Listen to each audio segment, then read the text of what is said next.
7 yards. His career long is 61. What is up? What is going on? We are now live, getting ready for this game. No good. Yes.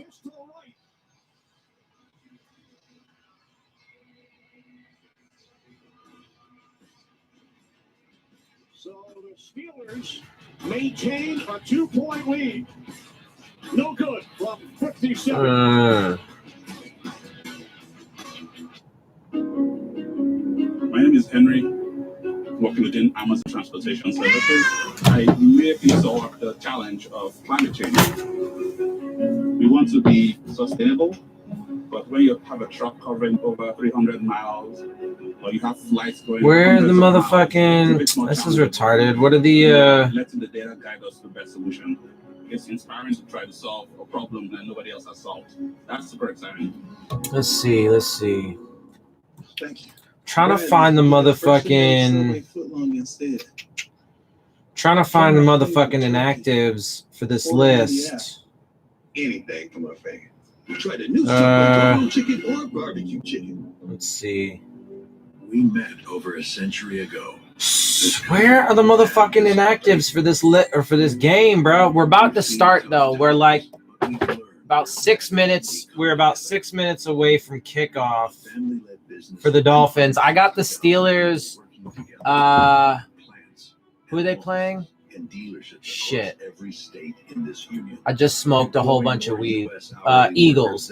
Bruh. Anyway, I'm not going to get into it. Let's see. Any other automaker.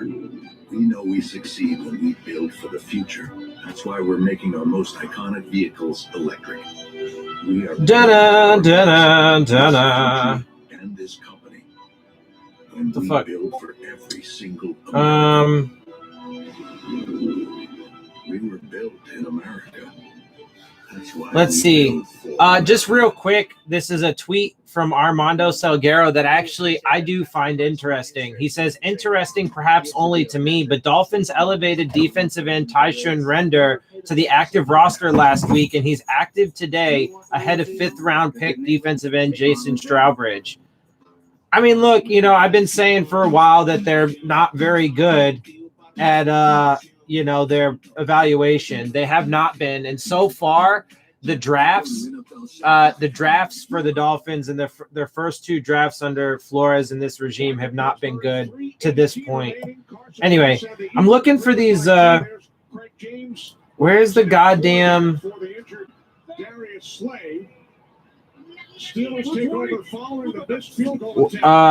We're literally a couple minutes from kickoff. I'm trying to find where the damn inactives are. Where are the damn inactives? At the end of the play. My couple eye openers. Yeah, well, where are the inactives? What'd you say? Jordan Howard is inactive. Yeah, I know. Yeah, I hope we can get a win today too, brother. But I don't know. It's gonna be tough. I mean, I know that they get Jimmy Garoppolo back. They're getting Raheem Mostert back.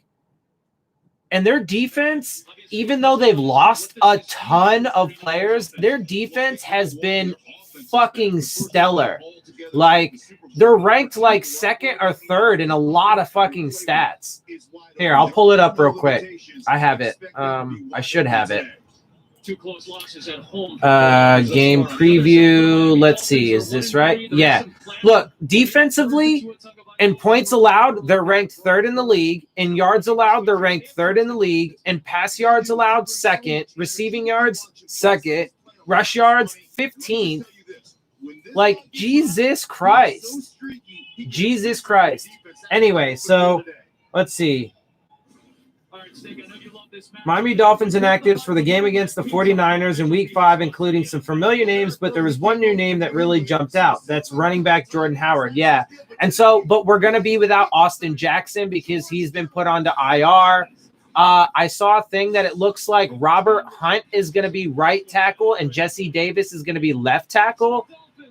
I'm not sure how I feel about that. Let's see how it plays out in the game. But Jesse Davis was not particularly good at right tackle, and now he's moving to the entirely opposite side, which is the blind side. So now he's got to protect the blind side. He wasn't very good at right tackle. I'm not sure he's going to be all that great at left, but we'll see how it plays out. Let's see. Let's see. Howard's out. Dolphins will have 3 running backs: Myles Gaskin, Laird, and Breida.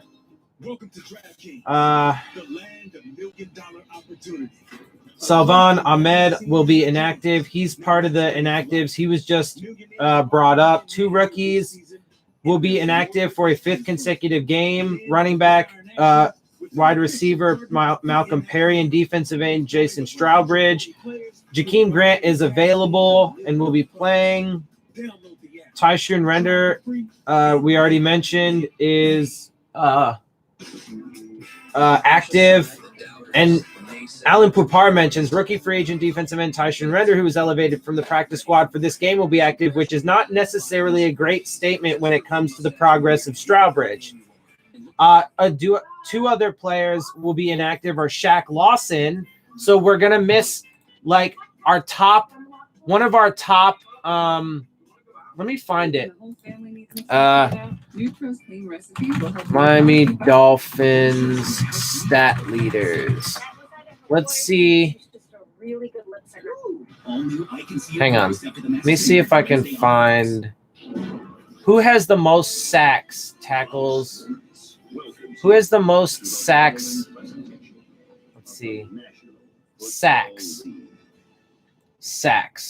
Kyle Van Noy has 2. Emmanuel Ogbah has 2. Whereas Shaq Lawson has 1. So he has 1. But he's one of our primary pass rushers, and he won't be in the game. Durham Smythe will not play in this game because he's out. They do get Jimmy Garoppolo and Raheem Mostert back, which is big for them. So, I mean, look, man, this is going to be a tough game. I hope we can get a dub. I do, obviously, but it's going to be a tough game, man. The Dolphins are going to have to play really clean football. They cannot get a lot of penalties.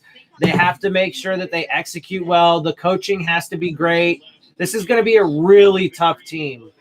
I mean, honestly, you know, I mean, I think it's probably more likely that the 49ers win. I mean, I predicted a 49ers win, but you never know, man. I mean, officiating obviously also plays a part, you know, and I was watching the Steelers-Eagles game, and there was definitely some terrible calls there. You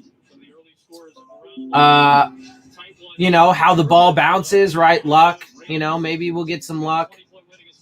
Let's see. It looks like the Dolphins are going to start with the ball, which means the 49ers get it at coming into the second half. My preference is to always take it in the fucking second half. Like, I never want to start the ball or start the game with the ball.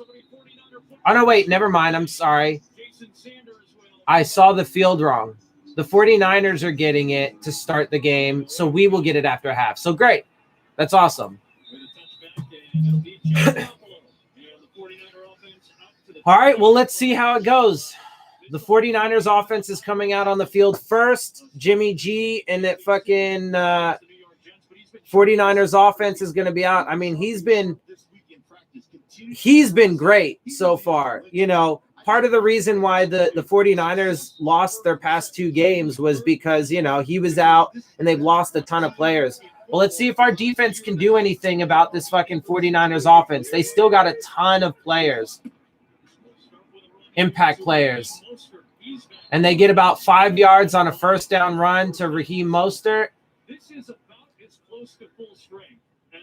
I mean, since the Super Bowl, they got Kittle back last week. Samuel is active again. Mostert's back. Yeah, Deebo Samuel is playing as well. I mean, they have. Yeah, bro, they have. Yeah, this is going to be a tough game for the Dolphins. They have to play exceptional. That was a good run stuff right there. So it's going to be like 3rd and 6 because it looked like about a loss of maybe a yard. So that's good. That's good. The first run play, not so good. They picked up 5 yards on the first one. But that was good. Yeah, Byron Jones will be in. They mentioned that. Byron Jones is in the lineup. Let's see how well he plays, though. I mean, he's got a groin and an ankle injury. So, and I know how bad groin injuries can be. I've had one that's looks like there's some miscommunication, or not miscommunication, some maybe troubled communication in the secondary, but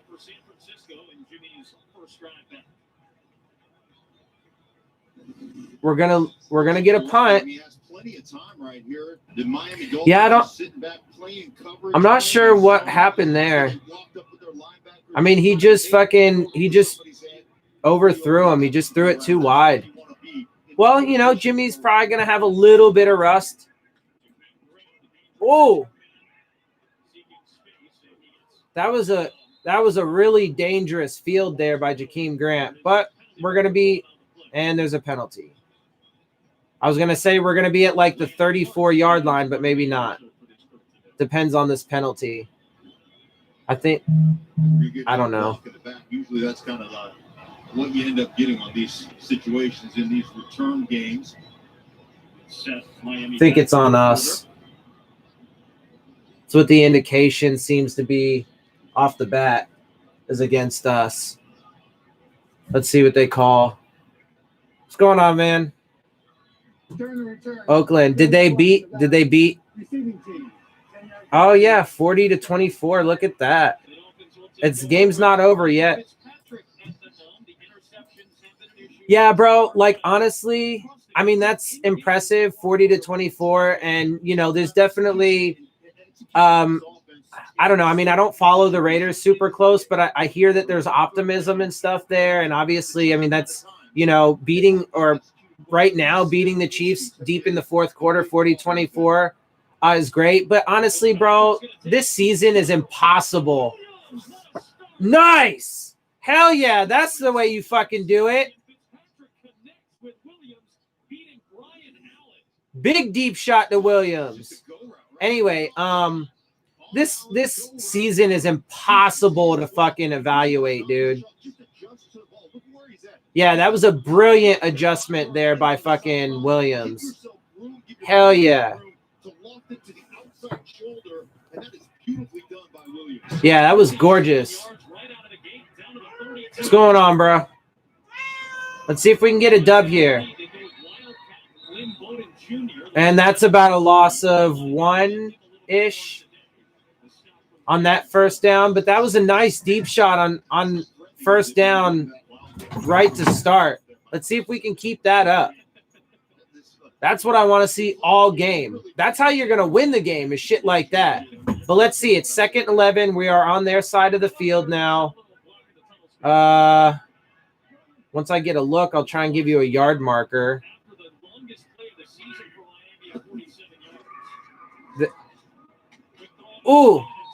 Parker just dropped it, bro. We're on their 32-yard line, it looks like. Parker just dropped that, so now it's 3rd and 11. Yeah, Parker had that, bro. He just straight dropped it. They're a zone football team. You know where those guys are. Damn, bro. All right, come on. 3rd and 11. Don't waste that fucking big play, bro. Come on. Y'all. It's 3rd and 11. Let's go. What are you doing? Can they convert a 3rd and 11? Pressure coming in. It looks like it was good. I was super low. I think they're calling a completion on the field, so that's good. So that'll be a first down. I mean, there was some pressure coming in on Fitzpatrick, and that was that looked good. Slow it down for me. God damn it, that was a terrible angle. But Isaiah Ford laid out for that shit, bro. He went down and got it, and it looked like he got underneath it, so I like it. All right, let's go. Come on. Punch this in. You got to get it. Whoa. Oh, my God, dude. I'm sorry, bro. No, I'm gonna say that's a bullshit call. That was a loss of like 1 yard for Myles Gaskin. But they're gonna call the defender for horse collar, bro. He had the back of his jersey. No, I'm sorry. I totally disagree with that. Look, it's not a horse collar. He's got the back of his jersey. It's not in the collar. I don't agree with that at all. I gotta keep it real, bro. Gotta keep it real. I mean, yeah, dude.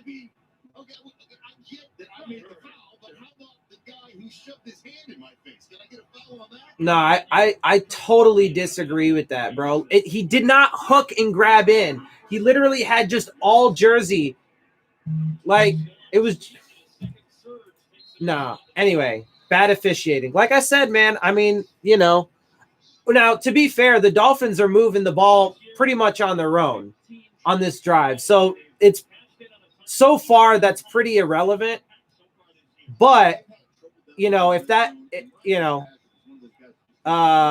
if that continues to happen, then it could certainly become a factor. Right now, it's not a factor because the Dolphins have been fucking driving very well on this drive. So credit to them and the coaching staff so far, but that was a terrible call.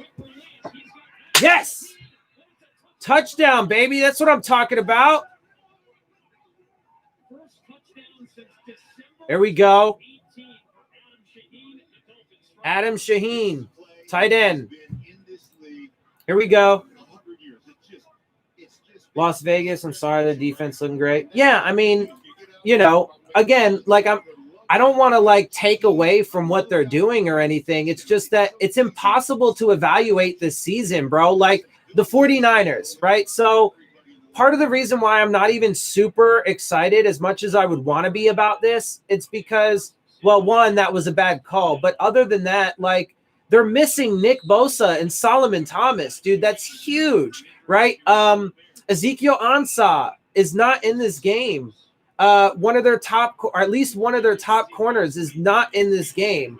So, I mean, it's super, super hard to evaluate. I mean, this is great. And I'm happy for sure and excited that they fucking got a 3-and-out on the 49ers to start and then march downfield in commanding fashion despite the fucking bullshit call on the 49ers and,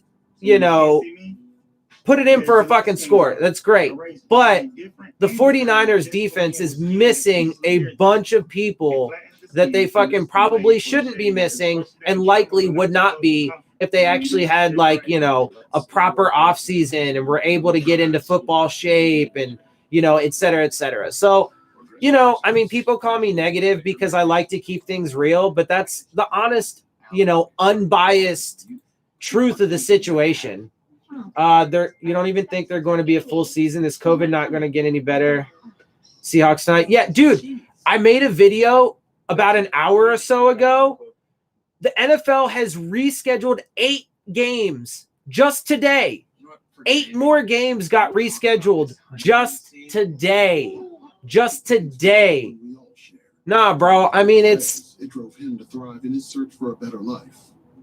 I don't know. Like I said, to me, the way my mind works, I can't fathom how the season survives. Just because, to me, when you take injuries into account, when you take how COVID is now just running rampant through the NFL, they scheduled 8 games, rescheduled 8 games today, including 4 Dolphins games. A bunch of Dolphins games got rescheduled. Our bye week went from week 11 to week 7. Our bye week is now in week 7, right? It's fucking insane. When you take into consideration COVID and injuries, it's unimaginable how they could end up having a full season. It's just unimaginable. The only way they're going to do it is by sacrificing quality of the game, sacrificing player safety and player health, etc. And because that's it, dude. They can't fucking. I mean, it's just, I don't know. And it frustrates me, trying to even explain shit to people because people just do not operate in logic, in a realm of logic. So many people in this world like deny reality and so on and so forth.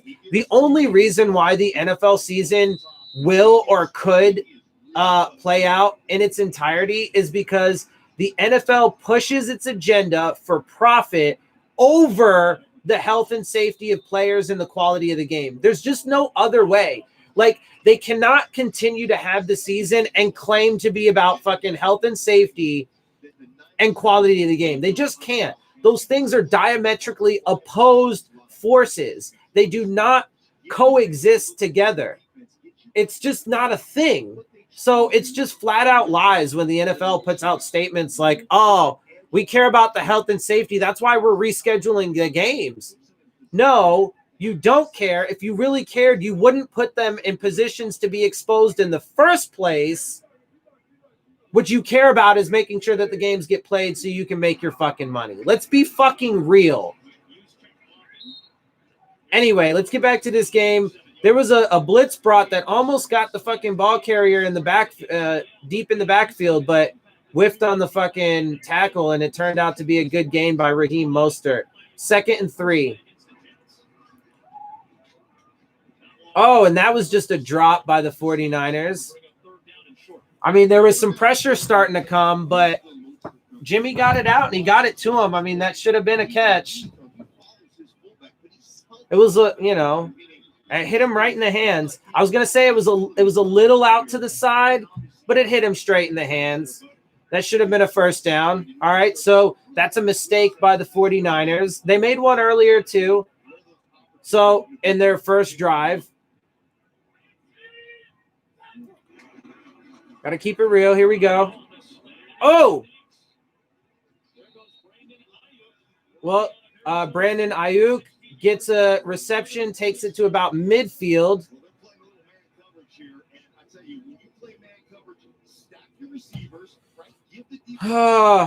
Looks like fucking, let's see.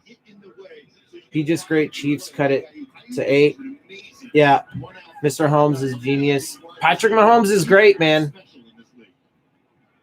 They might come back. He just avoided a sack through a dot on a 2-point conversion. Yeah, I mean, he is special for sure. Nice! Zach Sealer for the sack, baby. This was a problem last week for San Francisco's offensive line. It was, and this is just a bust right here. I mean, you got the left tackle here thinking you're fanning out. He jumps to the outside guy. Yeah, I mean, the left tackle totally whiffed on that. He, didn't even block Sealer, at all. He was just like, oh, there you go. What are you doing, dude? Engage the – I mean, I love the sack, so whatever. But, again, I just got to keep it real. I don't care who's playing. Yeah, block your dude, bro. You just got your quarterback smacked. I mean, I like the sack, but – ooh. It's about a pickup of 5. It was 2nd and 17. It was a loss of 7 on the sack. So now it's going to be 3rd and 12. I don't know that they're going to be able to pick this up. I mean, if the Dolphins let them pick up a 3rd and 12, then that's fucking trash. So I'm going to expect that the Dolphins get a stop here. If they don't, then they fucking suck. Just saying. Dolphins are having a better season than who? Nah, the Dolphins season is not good so far. I think after this year, the Fins will have a great chance of being a contender. Oh, man, they barely fucking held that, bro. They barely fucking stopped that short. It's 4th and inches. It's officially 4th and 1, but they just let him pretty much get it, and I think they're going for it. God damn it, dude. Come on, bro. Nah, I don't think the Dolphins are anywhere near being a contender yet. They still have a long way to go. A long way to go. I'm not trying to be pessimistic, man. That's just what I think. Ooh. I think they got the stop. Come on, baby. Hell yeah. There we go. I mean, fucking prove me wrong, though. That's what I'm talking about it. But see, okay, so this is great. Okay, so this is great right here, right? This stop. But we need to see this a lot more, dude. Like, this happens every once in a while, right? Like, that's what I'm saying. Last week, people were like, oh, man, the Dolphins played so great. Not really. Like, on defense, they had like 3 plays the entire game. Otherwise, they were getting fucking roasted by Seattle. Like, are you kidding me? It wasn't really even fucking close. That's why, like, it's hard for me to get fucking excited when the Dolphins do good things because I'm just so used to them disappointing me that, like, and with the, you know, with the evidence and the data and shit that I have right now, you know, it suggests that I'm going to continue to be disappointed. So until they literally change the narrative by proving me wrong and putting the evidence on the field, like, that's just the data that I have to go off of. And it's not optimistic data to, you know, to use. Like, it's just not. So they need to keep proving it, bro. Like, do this shit consistently the entire game, and then you'll fucking, and then do it again next week, and then the week after, and then the week after, and then the week after, and then we'll start talking, right? Like, that's how you prove it. Like, I'm not into giving people credit before they fucking earn it. Like, you gotta fucking earn it. You're not gonna get me to give you fucking credit that you don't deserve. Like, that's not how I operate. Hey, Jake from State Farm. Thanks again for the ride on my insurance. I just want them to prove it to me, you know? And if people fucking, like, if people get upset at me because I want to be given evidence, I want to be given proof. I know a lot of people get upset because they personally don't live in reality and like to just live in their own fantasy bubbles. And so they expect that, you know, people are just supposed to create whatever narrative fits their personal agenda. And that's how it's supposed to be. That's not how I operate. No, I let the fucking facts dictate my commentary and my evaluation. Let's see. What'd you say? I don't think COVID going to get. Oh yeah, we missed. Yeah. Like Roberts on your team. I just wish the Dolphins would make the playoffs and lose first round so I can at least watch some primetime games because I can watch the games. Oh yeah. Ooh. Another deep shot. That one was overthrown. So now it's going to be 2nd and 10. That was our first down play. Yeah, I feel you, man. What's up? What's going on, John? Yeah, it was a really good first drive for sure. You know, they need to keep it up, right? They need to keep it up. Like I said, it's hard to get super excited because then they just turn around and let us down super consistently. And until they prove, you know, that that's not going to be the case, that's all I have to operate off of. Who is that? Parker? Hell yeah. There you go. Hey, man, they're pushing it downfield right now, and that I like to see for sure. But even more, I like these receivers fucking actually, like, hell yeah, that was beautiful. I mean, it was good coverage. Dude got his hand in there, you know, tried to break it up. That was good coverage. Parker just went up and fucking got it. But yeah, again, though, like I said, and I mean, the commentary just mentioned it. The 49ers defense, like I said, there's going to be opportunities in this game that would not be there if they had Ezekiel Ansah and Nick Bosa and Solomon Thomas and I think it's Kawan Williams, right? One of their top corners. Bro, it's like it would be an entirely different. It's just like the Patriots in week 1. Right? We played them better than I would have expected, but that was in large part because the Patriots defense is completely different this year. The roster is completely different. Those things matter. I don't know why people get upset with me because I mention extremely relevant factors that play a part into the results. Like, again, but it's because people like to live in their own fantasy worlds where they can like pick and choose you know, stats or data or information to like fulfill their own narrative. No, I like to take in all of the data. It's 3rd and 3, by the way, and the Dolphins are driving, man. So let's keep this up. Let's convert this and keep pushing it and go get another score. That's how you prove me wrong, right? That's the kind of shit that you got to do to prove me wrong. Keep getting good defensive stops and push this fucking ball, man, and get it into the fucking end zone. Against Seattle, it was field goal, field goal, field goal, field goal, field goal, field goal. Finally a touchdown when it doesn't matter for a goddamn thing. Anyway, it's a first down catch by Jakeem Grant with a flag. I think it's probably going to be roughing the passer, though, if I'm honest. Yeah. I don't think I agree with it, though, either. So this is – yeah, no, not at all. Total crap call. So that's the second time now that the 49ers have been penalized for garbage, absolute garbage. And it's a factor. It's becoming a factor. I said after the first one, on their first drive, I was like, you know what? It's one time. It's not yet a factor. The Dolphins have been driving all on their own, but it's now a second time. That was a trash call. Okay. So, you know, like I said, I mean, there are definitely factors that, and that's why it's stuff like that is why I'm saying the Dolphins are not as good as what people think, bro. It's first of all, it's impossible to evaluate this season at all. But I mean, you know, the 49ers defense is missing a ton of really key guys. And then so far there have been 2 extremely bad calls against the 49ers.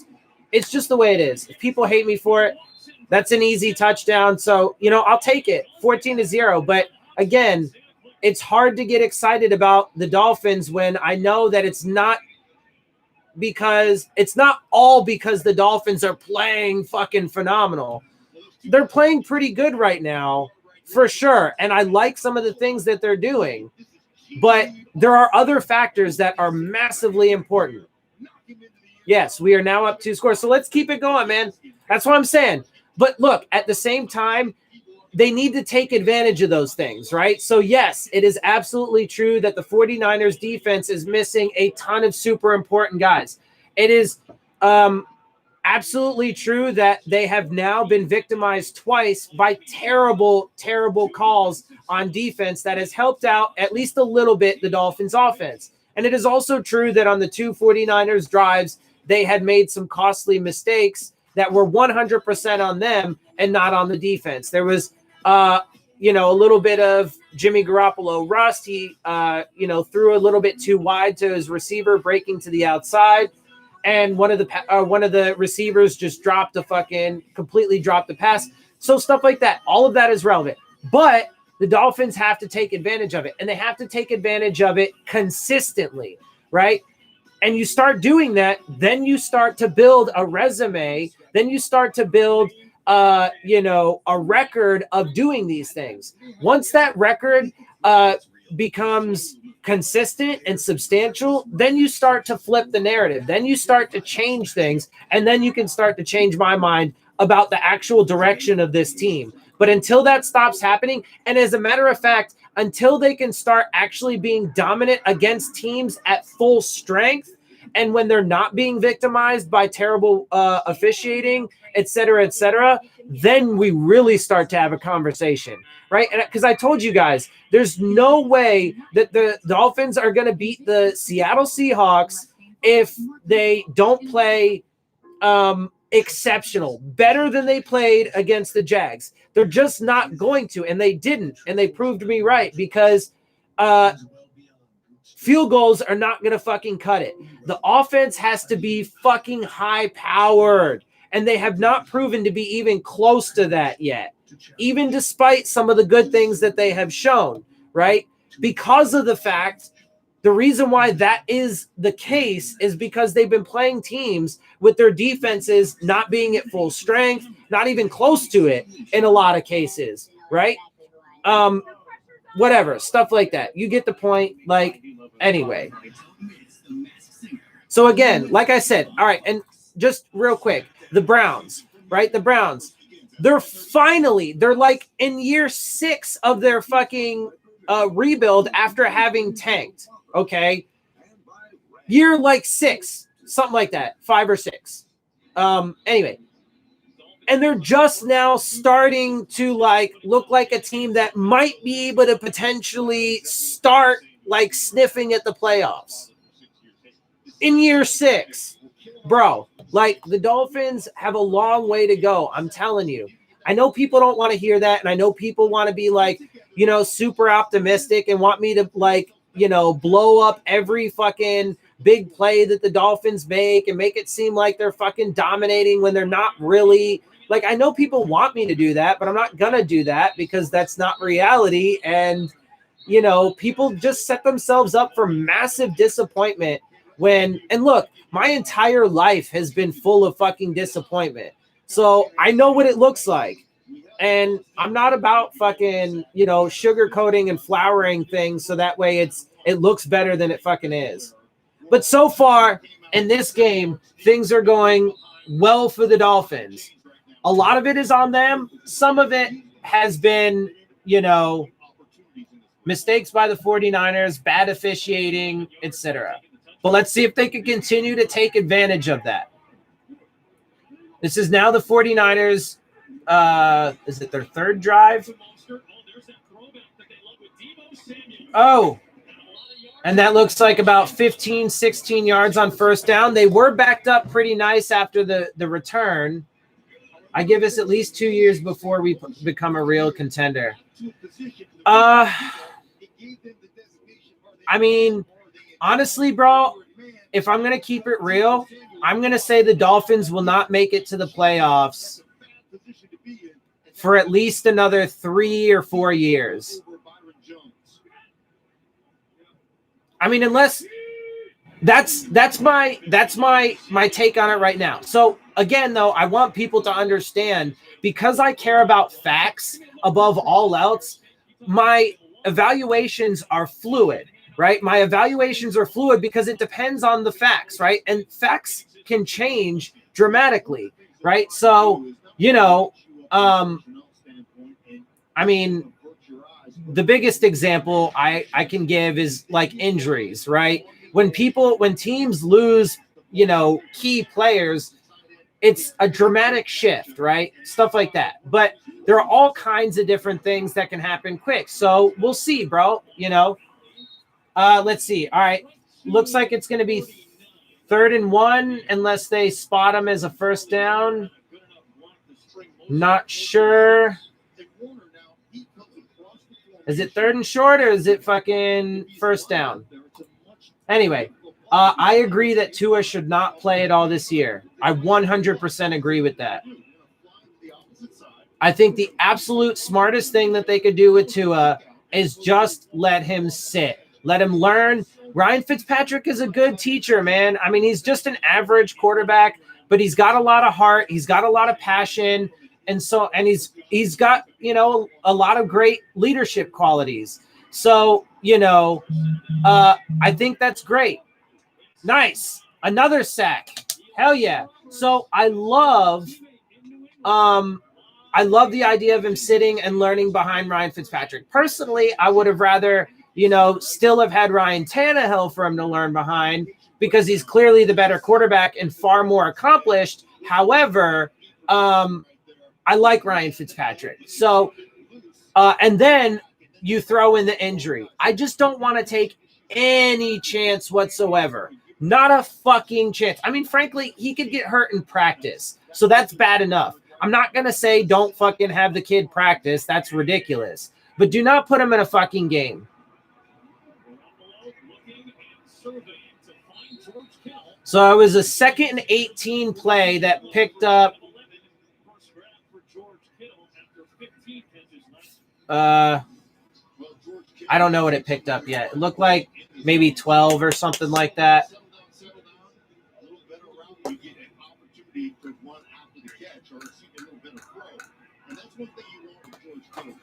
All right, let's see what's up. Come on. Can we get another stop, baby? Let's go. I mean, and at this point, they are up 2 scores, 14-0, pretty early. So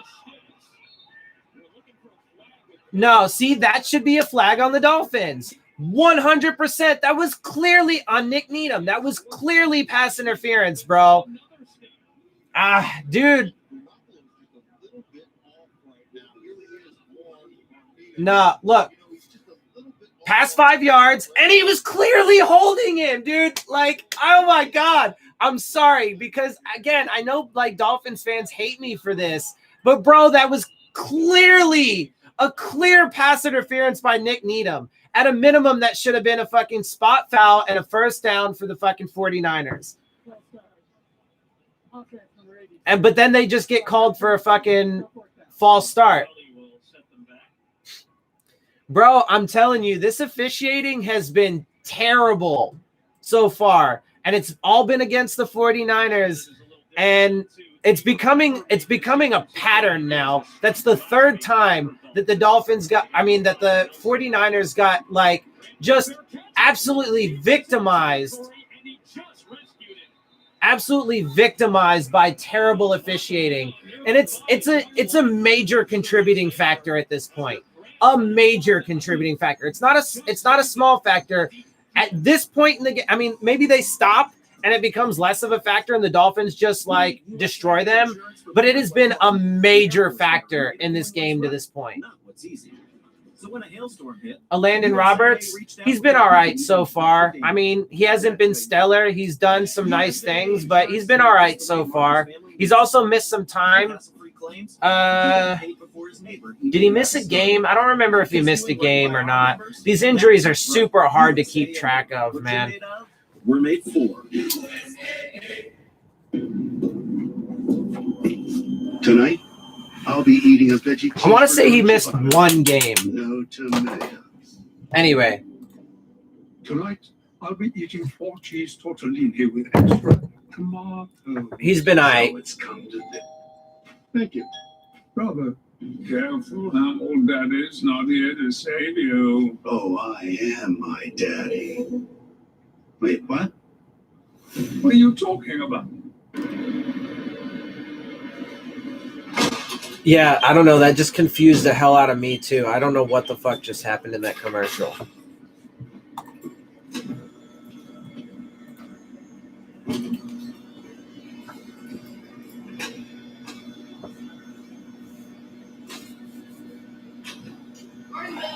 Hey, good morning.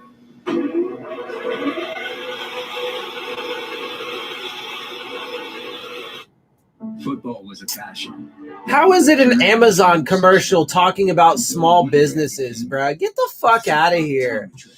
And then they're like, we're going to invest, I think it was $18 billion in small businesses. What does that mean? Does that mean that as they are closing in record numbers, you're going to buy them up?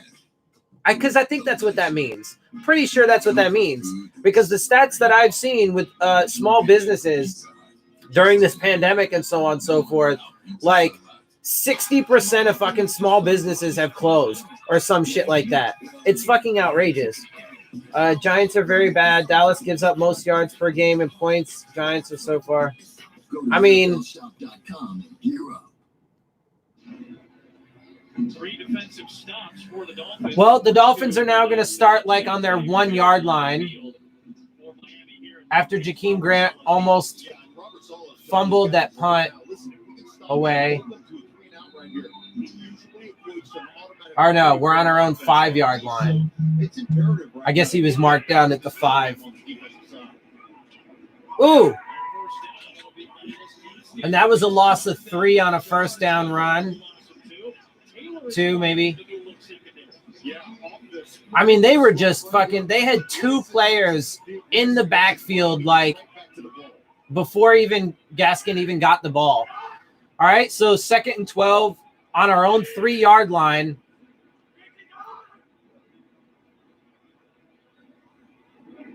Ryan Fitzpatrick's changing the play up. I'm under, he says. He's under center now. He was in the shotgun. Play clock is running out. Didn't have to run the play, and they won't. That'll take us to the end of the opening frame. How about the start for the Dolphins? Oh, but they just let the fucking, he just let the first quarter run out. First quarter is now over.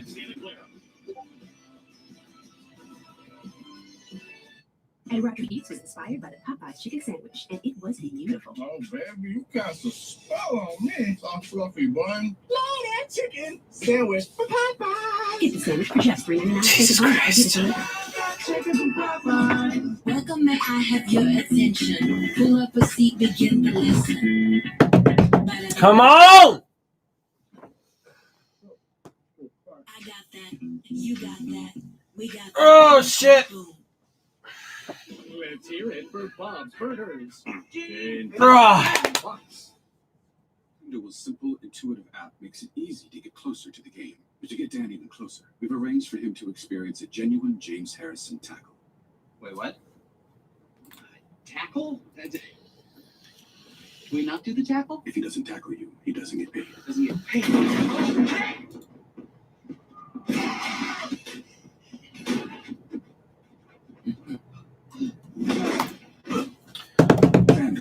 Join today and play free all season long.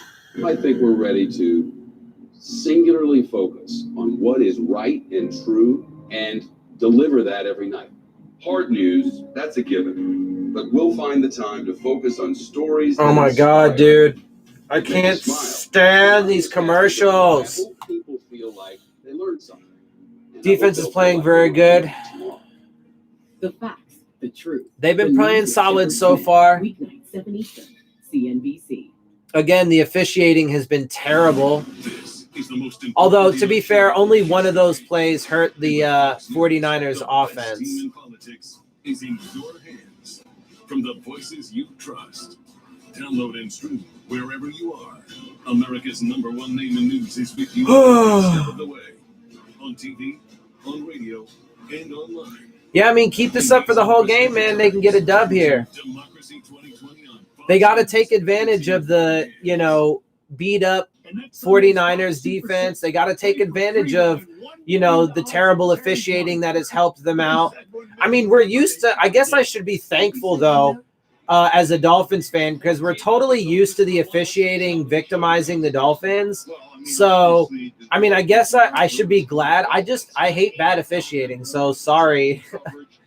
And I got to keep it real in my commentary. But anyway, so it's going to be, 2nd and 12 on our own 3-yard line. We have to, not get a safety here and, get away from our end zone a little bit. Even if we punt, I don't care. We're up 14-0. And they get back to the original line of scrimmage, to the 5-yard line. So it's going to be 3rd and 10. Huge play. This is a big time. Yeah, I mean, even if they punt, I'm totally okay with that. Just get out of your end zone a little bit, right? And fucking give your kicker some fucking room. Your punter some room. He's a really good punter. Matt Hawk is great, right? Just give him some room. 3rd and 10 on the Dolphins' own 5-yard line. Let's see if they can rescue themselves and get out and keep pushing this, man. Be aggressive.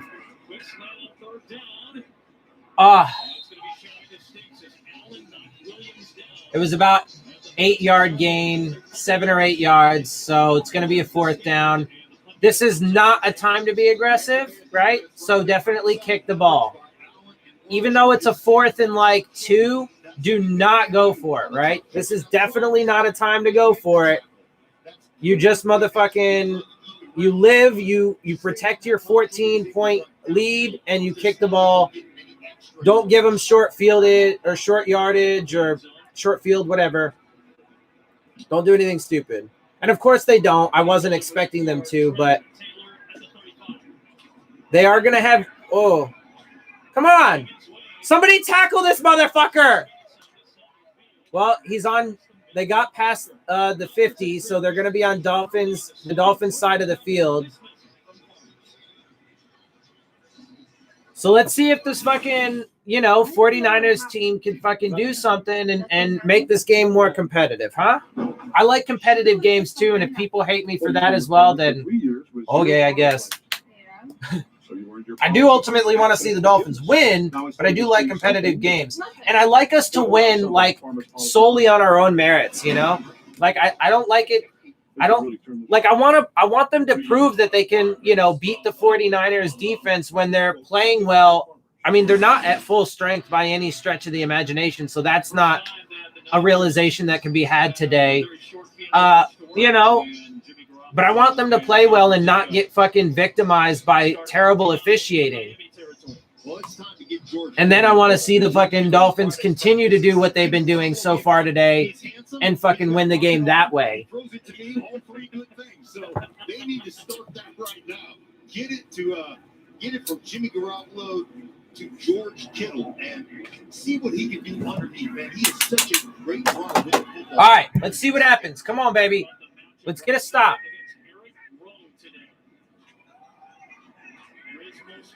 Oh, come on.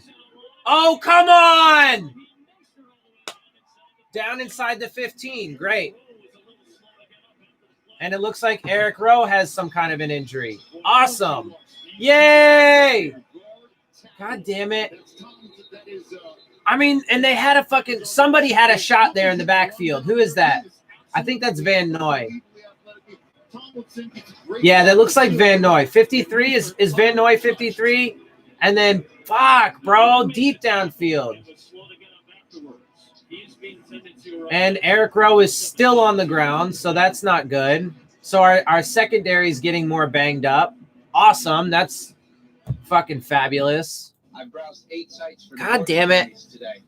I browsed 8 sites for divorce attorneys today. I love working with you. Me too. Red heart emoji. All right, well, it's gonna be a fresh set of downs, 1st and 10 inside the Dolphins 15, and Eric Rowe. We went to an injury timeout or an injury break because Eric Rowe is down on the field.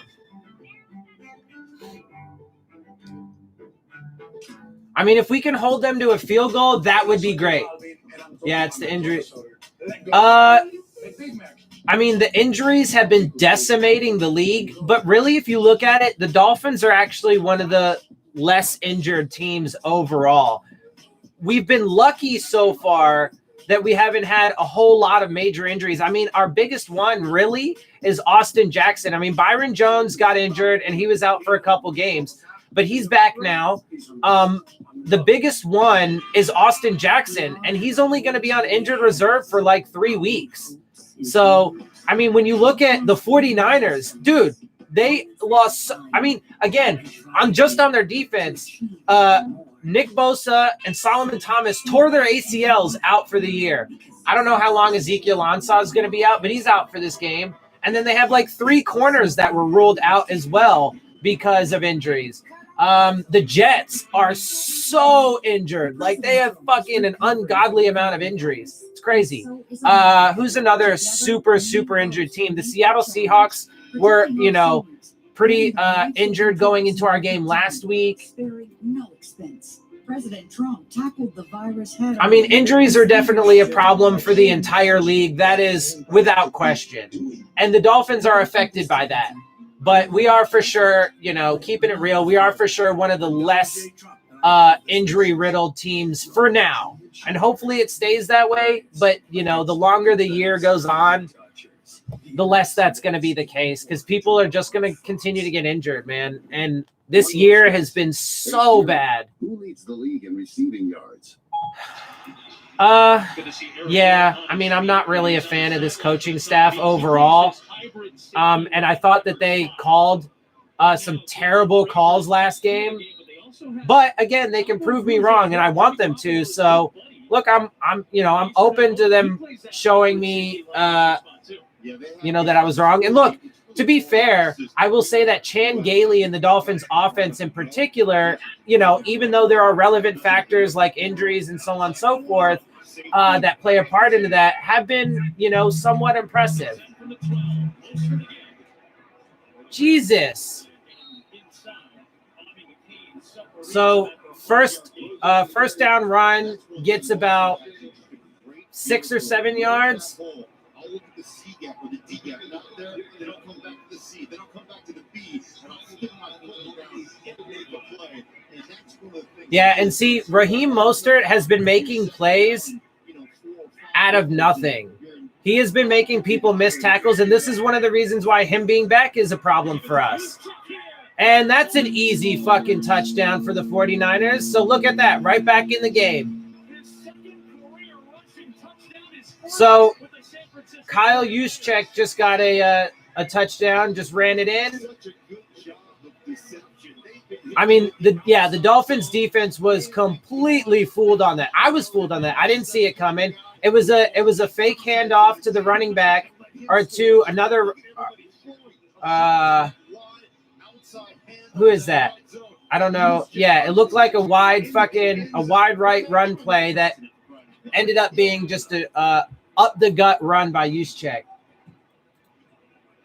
And so now 14-7, so they are right back in this game.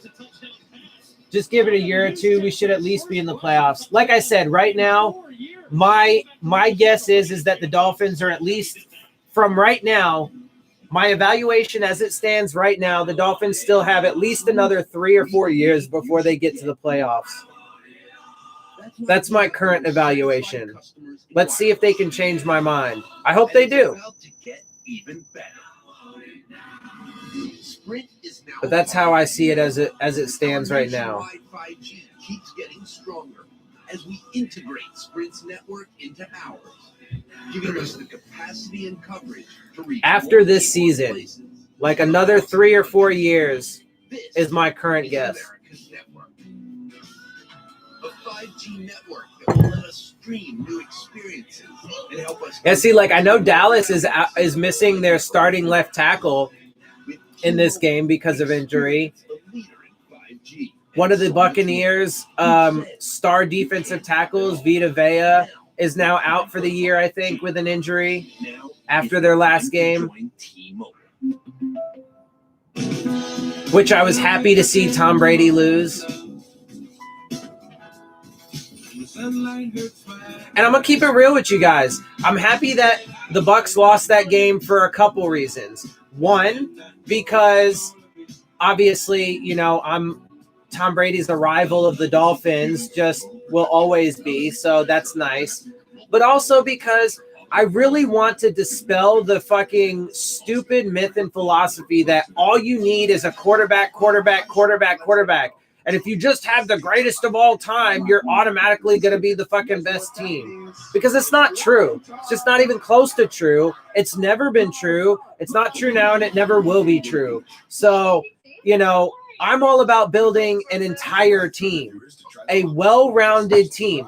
Have a really good quarterback. I mean, fuck, dude, you can even have an average. I could be all right with having an average quarterback. Do I want an average quarterback? No.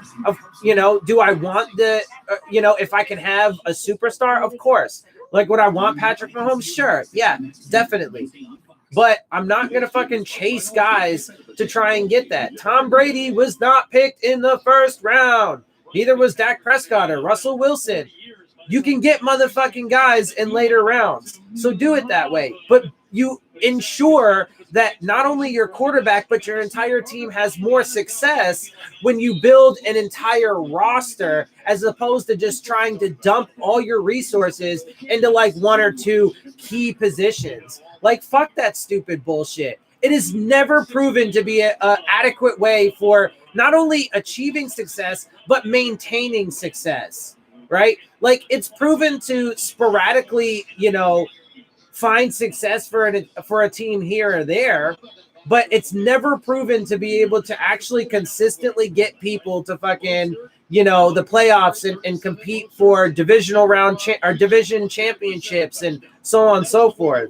Right? The big name free agent signings have never proven to be a good way to consistently win and build a team. It's just that's just facts.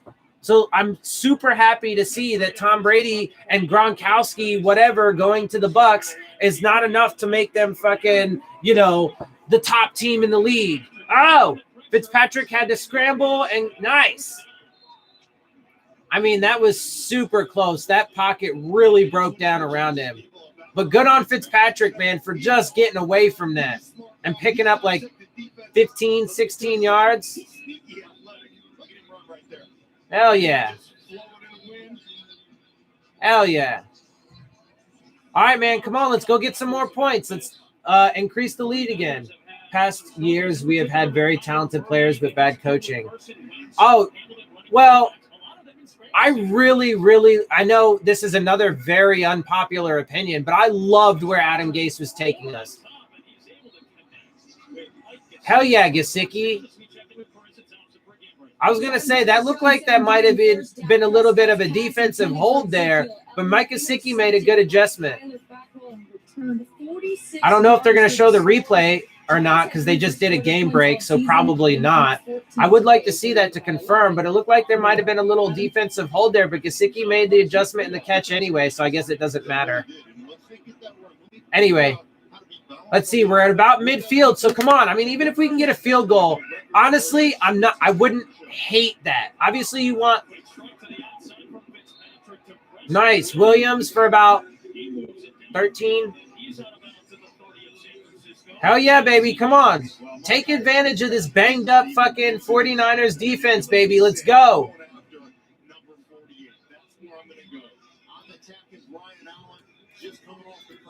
Hell yeah. Yeah, like the Ravens, they had so many weapons. Their tight ends and wide receivers are good. Then they have Lamar, new running back. Yeah. I mean, Ravens are definitely one of the top tier teams in the league right now, for sure. Come on, baby. Breida picks up 4 or 5. You know, he'll get you also with those eyes. Now, he didn't use them that time, but he is one of the guys. I love the different platforms he throws from, how he uses his eyes. Looking one way, throwing a dime the opposite way, manipulating coverage, and throwing it to his receivers. Come on, baby. Let's go. Let's keep this up, man. I just want them to put up points. It's 2nd and 5 right now. If they can get a touchdown, amazing. But I just want them to put up points and extend the lead, no matter what. This is one of those times where even a field goal is okay. It's not the best, but it's okay. Deep shot. Dude, stop with the penalty, bro. No. Oh, dude, again, I don't agree. They're gonna call another defensive pass interference, and it's gonna spot us at the 1 yard line. I just don't agree, bro. Because you could easily call a fucking push off on who is that? Williams? Pass interference. Defense number 48. First down is the foul. I hate and part of it though is because he didn't turn his head, right? I hate that. I hate that. Why does he have to turn his fucking head, dude? Like, I swear to God, these people who fucking write the rules literally just do not fucking have never played a down of football in their life. I've never played for a team, to be fair, but I've played an ungodly amount of backyard football. And bro, like, no, it's just dumb that you're expected to fucking turn your head. He didn't fucking restrict Preston Williams. He didn't push him. He didn't fucking extend the arms. He wasn't holding him. He just didn't turn his fucking head. Whatever, dude. I mean, I guess because we're hopefully going to get another fucking touchdown. But I'm so fucking sick of the fucking shit officiating. But you know why, though? A lot of that shit, the way that they protect quarterbacks, like absurdly, is because that they want to make sure that the offenses are high-powered so they can continue to have record-setting years in number of points and number of touchdowns. That's all they care about. That's their idea of, making the game better. Like, get the fuck out of here, bro. It's all capitalist fucking money-making piece of fucking trash. Anyway, I'm sorry. Let me try and fucking enjoy that the Dolphins are fucking winning instead of getting pissed about garbage officiating and capitalism. Tripping on the offense. Ted Karras just got a tripping penalty. I want to see this. The center. We were on the 2 yard line. Really? I mean, okay, so now I'm going to defend the Dolphins. Like, really? What the fuck are you talking about? Tripping? He didn't trip anybody. What a fucking joke. Dude, these officials are garbage, bro. They just keep calling I mean, that's the first one that's actually affected the Dolphins. The rest of them have definitely been at least 3 out of 4 of the 49ers penalties have been trash calls. But that one was on the Dolphins. Like, tripping? What the fuck are you talking about? He didn't trip anybody. Like, he did what offensive linemen do and, like, you know, lay out. They fucking, I guess a dive is the best way to say it. To just, like, fall in front of the defender. But that's not a tripping penalty, first of all.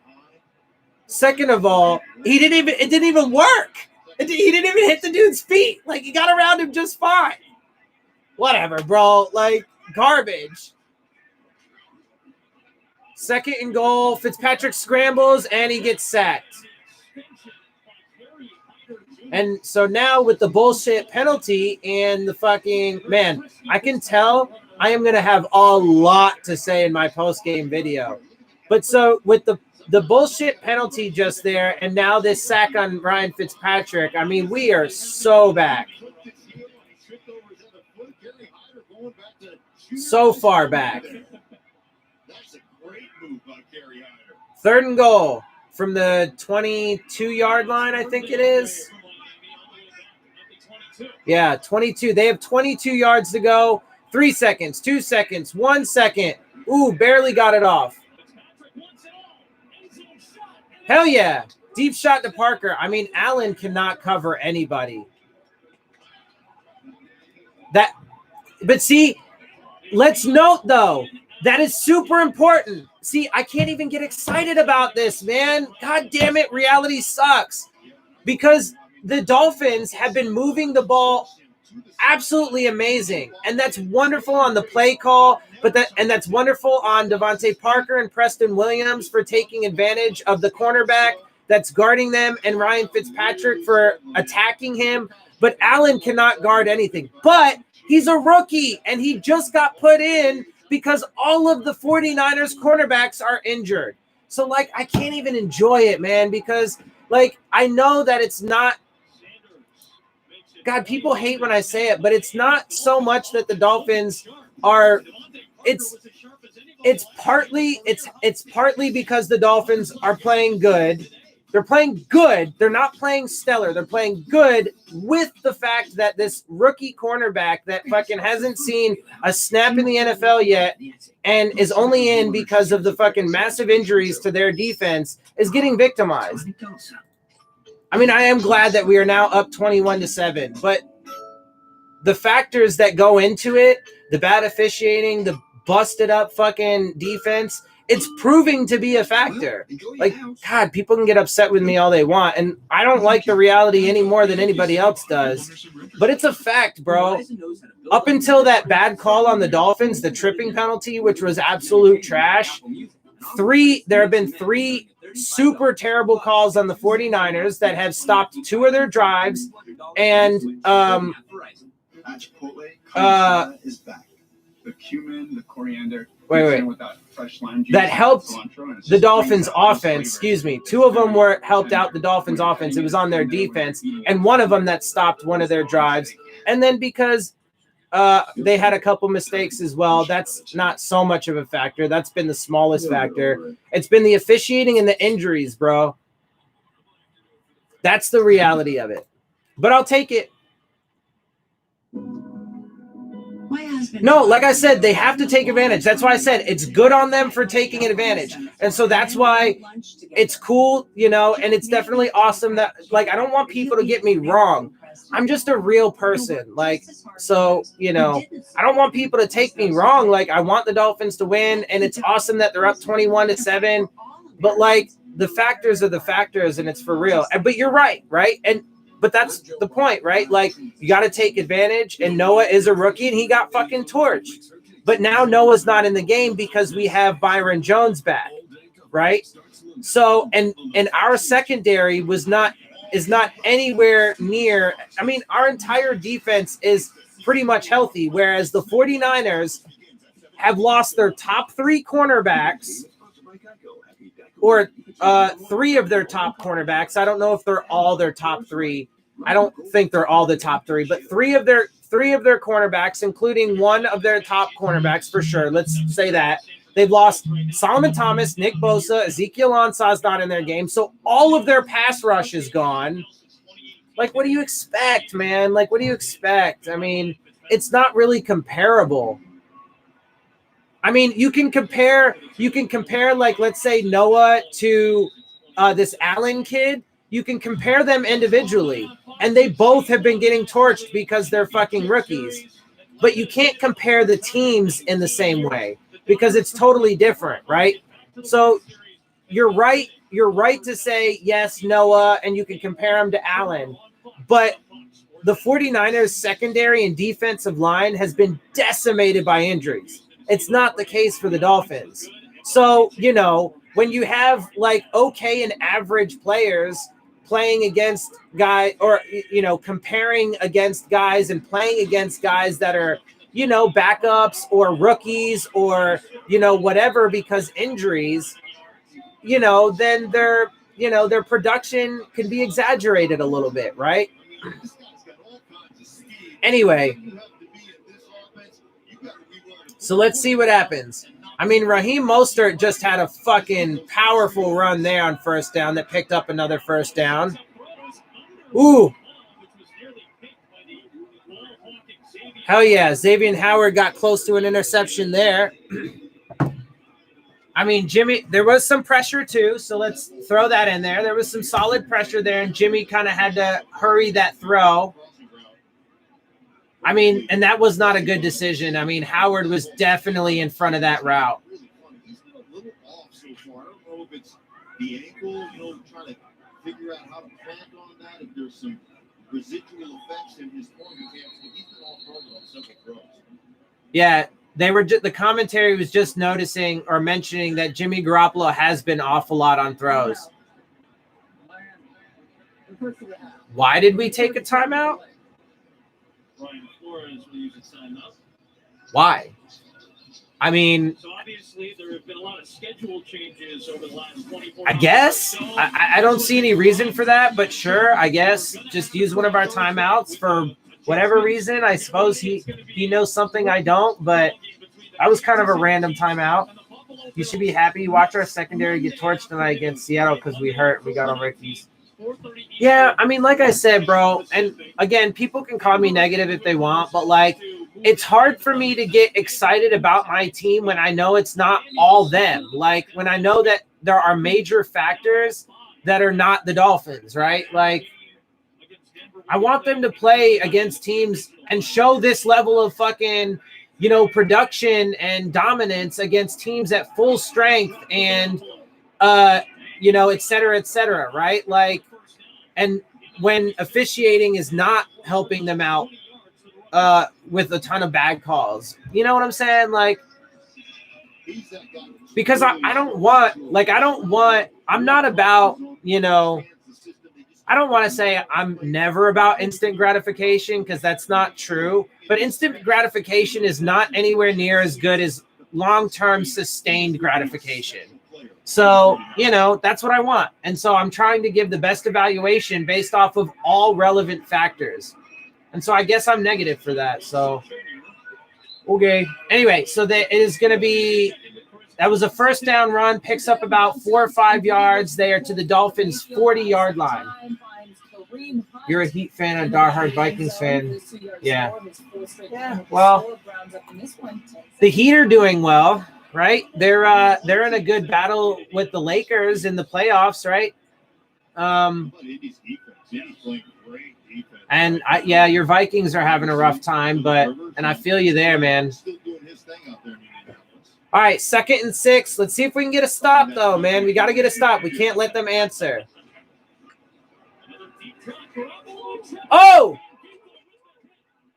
Did we get it? That was definitely a sack fumble. Did we get it? No. Damn it. Here you go, Ginkle. That's what I'm talking about. But again, never mind. Just give that straight to him. Fuck yeah, Ginkle. Beat that tight end. Get around the edge. Get that sack fumble. We didn't We didn't get the recovery, so that sucks. But, I mean, good defensive fucking play. It is now 3rd and 14. Come on.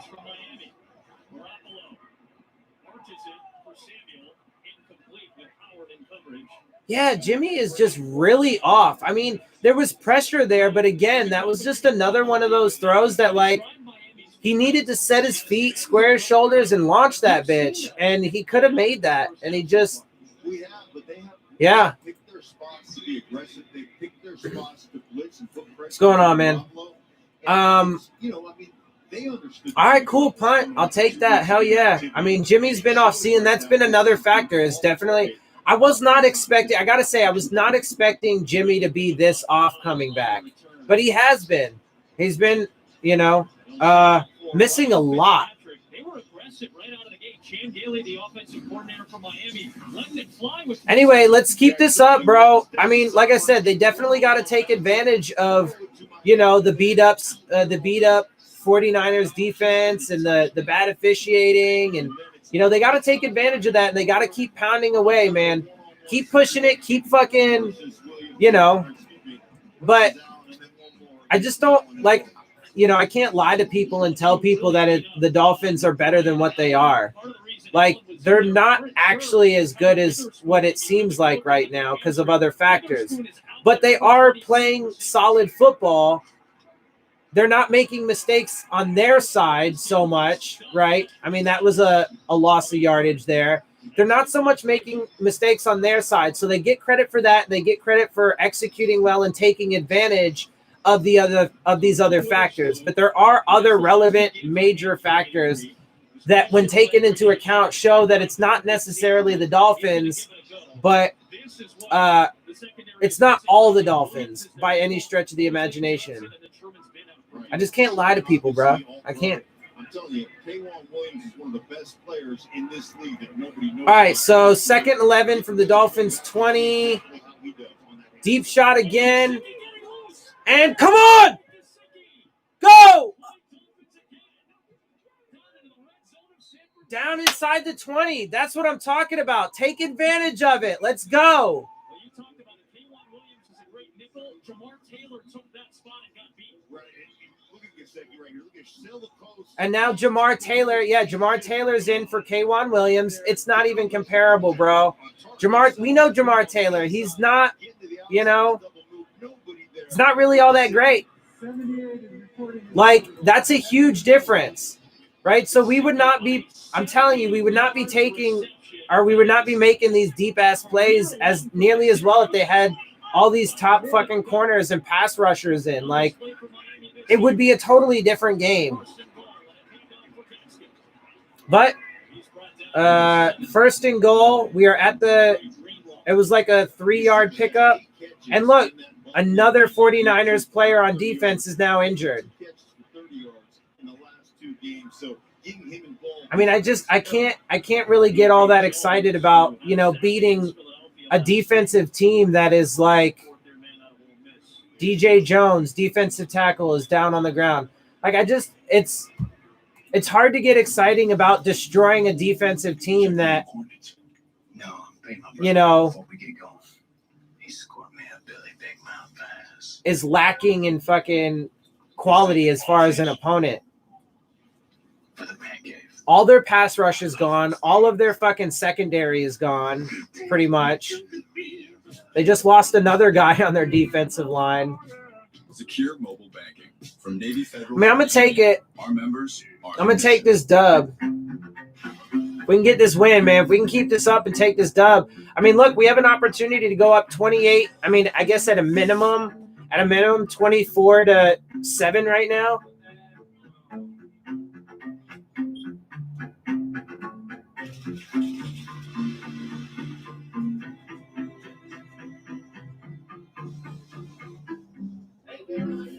But I just wish it could be, this way without having those other fucking factors even be a factor.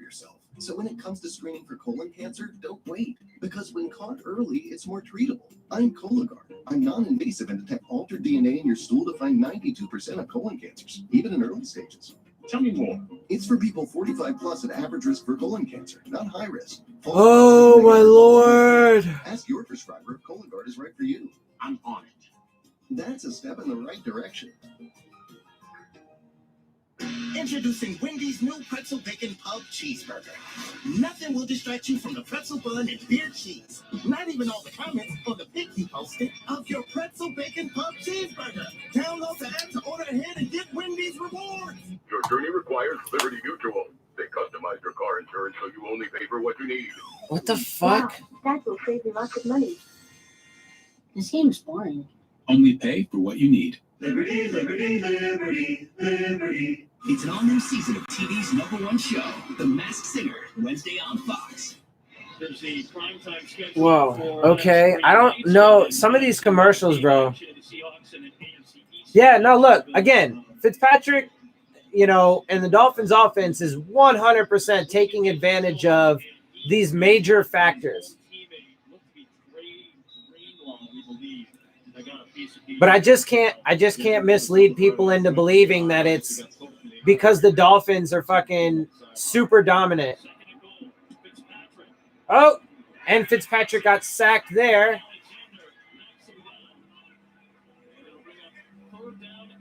Third and goal. Come on, baby. Get this in the end zone. Keep it going. Keep taking advantage here. Let's go. Once Quan Alexander, he just feathers.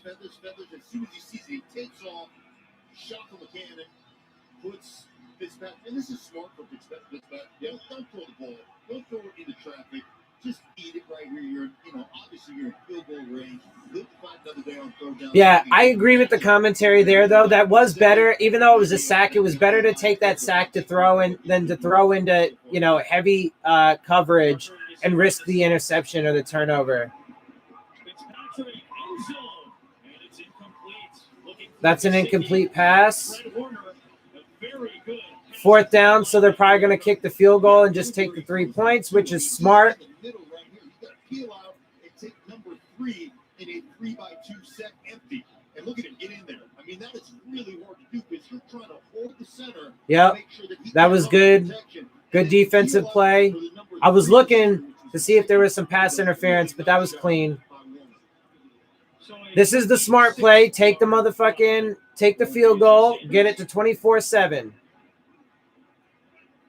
I mean, I wouldn't hate it. Honestly, though, I would not hate being aggressive and trying to go for it on fourth down because either way, they would be very backed up in their end zone, and they have not been playing very well, in addition to the bad officiating. So, honestly, being aggressive there and going for a touchdown, I would not have hated that decision at all. In fact, the more I think about it, the more I think that they should have just done it. To be honest with you, just push the issue. Their defense has been fucking, you've been fucking running on them. When I say running, not necessarily running the ball. I mean, it's pretty much all been through the air, but that's because they have no pass rush and their secondary is super banged up. So keep pushing that issue. Parker and Gesicki making some nice plays. I mean, keep that shit fucking going, bro. Just keep it going. I think they should have gone for it, to be honest. But I don't hate that. It's now 24-7, so I'm cool with that. That's fine. But I think they should have gone for it. They should have pushed it. Because even if they didn't get it, again, they would have just been backed up to their, where were we on that play? Like the 8-yard line or something like that, I think. So... yeah, I think they should have gone for it. That would have been a really good show of being aggressive, I think. But this is not one of those situations where I would say being conservative and taking the 3 points is bad either. President Trump is recovering from the coronavirus, and so is America. Together, we the challenge. Oh my God, I cannot stand this shit. These ads by Donald Trump and Joe Biden are just absolutely cringe and fucking disastrous. We'll live carefully, but not afraid. Yeah, they've been doing great, man, and I hope they can continue that shit. Keep it up. I'll be right back. I'm gonna go take a Police piss. trying to sort out how a traffic stop escalated into an Arlington officer shooting and killing a driver. Before they make the decision to pull the trigger, they need to consider this is someone's life. We all should be treated equally. We need for the way they got the laws set up changed. Why don't you take us through how this perfect passer rating has come about for Ryan Fitzpatrick? That's a perfect passer rating. Now, it would probably take Ryan Fitzpatrick to explain how that works. I'm a general studies degree owner from the University of Idaho. All I know is that means that's good. That's good. Takes completions, attempts, yards, touchdowns, interceptions all into account to create a passing rating. 158.3 is a perfect rating, and that's what Fitzpatrick has. Shouldn't a perfect rating just be like 100? Yeah, we have those two. We have those two. Oh, we do? They're off in the ether somewhere. Okay. You want more numbers? Is that what you're asking for right now? No, I mean 158.3. Like, why the 0.3? Can't we just be 158 or 158.2? I mean, nobody All right. 7? I mean, what the heck's going on here? Where is it? Listen, somebody's got to fight for decimal points, and Mark Schlereth is here to do that. Dolphins. Yeah. That's right. I'd love it, bro. I would, but again, not a dream. I'm gonna fucking chase down a pipe. Okay. So here we go, man. 24/7. Let's see if we can get another stop. Oh, batted at the line. Incomplete.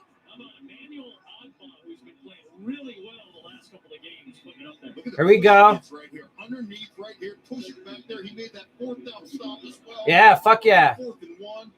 Get that big mid up there and knock the ball in the air. Really I need some water too. Shit. Set the edge in the run game, in the pass pro game, really getting good pass rushes, making the most of his opportunities. 2nd and 10. Come on, let's get a stop. Let's get another one. Every down, get a stop. Let's go. Come on, come on. Nice. Hell yeah, another incomplete. Eric Rowe back on the field, so that's good. And he came in and got a nice hit. I mean, Bourne should have secured that, though. It looked like he started turning up field before he fucking, yep. He turned his head around before he got his fucking hands all the way around it. He was trying to run before he fucking got it. Another mental error on the 49ers there. I mean, Jimmy delivered that one, so he's been off a lot, but when he delivers them, those receivers got to catch it, man. Now it's 3rd and long. Intercepted. Hell yeah. I mean, that was just a dumb throw, though, too. Jimmy shouldn't have thrown that. But, hey, picked it off, baby. Let's go. Hell yeah. That's what I'm talking about. Take advantage of that shit, baby. Right here, he gets such depth that he can drive down on this football that's thrown out there. Now watch it. He gets enough depth. Now he can drive straight down at a 45-degree angle. That's just a poor throw, but it's a great technique play by Bobby McCain right there to put that. Yeah, that was great on McCain, but as the commentary is saying, that was a terrible fucking throw by Garoppolo. He has been very bad today.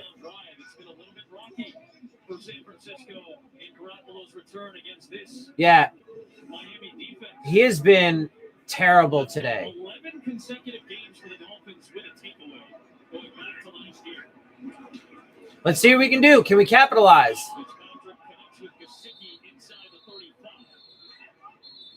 It's like a 3 or 4 yard gain on 1st down.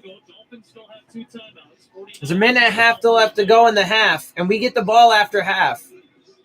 I mean, look, man, the Dolphins are in a great position to come away with this win right now.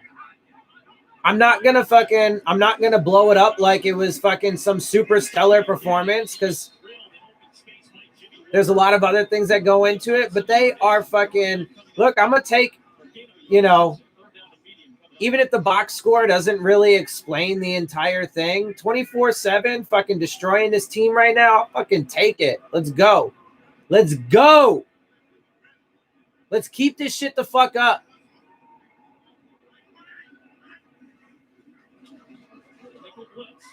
Deep shot. That's overthrown. 4th and 5. I think they're going to go for it. It looked like they were leaving the offense, and I don't hate that at all, honestly. I do not if they go for it, it's 4th and 5 right now. I mean, they could just try and get an offsides penalty and get an automatic first down. Let's see. Oh, no, never mind. Never mind. Jason Sanders is on for a field goal. He's been perfect so far. Let's see if he can keep that up. Yeah. Hell yeah. Fuck yeah. 27-7, baby. Let's do it. 38 seconds to go here in the first half. Hell yeah. It's only right that you join us for the Verizon Halftime Show. We'll go over all of today's action, including the NFC East Showdown. The fuck is this? And Dak Prescott's Cowboys. That and everything else dreams are made of. What the fuck is going on, right? What is he doing? Anyway. Let's do this, baby. Come on, 27-7. Let's go. 20-point game here. Jimmy Garoppolo back in action. Adam Amin, Mark Schler. You have lovely eyes, by the way. So they have 3 timeouts, and they do have over a minute to go. They're picking on the outside cornerbacks of the San Francisco 49'ers. They're using that man-to-man coverage in their cover 3 scheme to take big shots, and Fitzpatrick has just hit just about every one of those big shots. Hell yeah, that's right. Fitzpatrick is on point today, so that is obviously a relevant factor, and these receivers are doing great things on the other end of that. 6 possessions for the Dolphins. But their secondary is fucking destroyed. Dolphins needed to put a statement on that drive and score a touchdown. They're just running. Yeah, I mean, I hear you, and I get you, and I'm, I don't disagree with that, but at the same time, it is also true that they are 27-7 right now. So, I'll fuck with it, even though, all the other stuff I've said. Like, I don't want to keep repeating myself because I'm going to say it plenty in the post game. That should have been a penalty on the Dolphins. That should have been a 5-yard penalty on the Dolphins for sure. It should have been a offsides penalty on the Dolphins that they didn't call.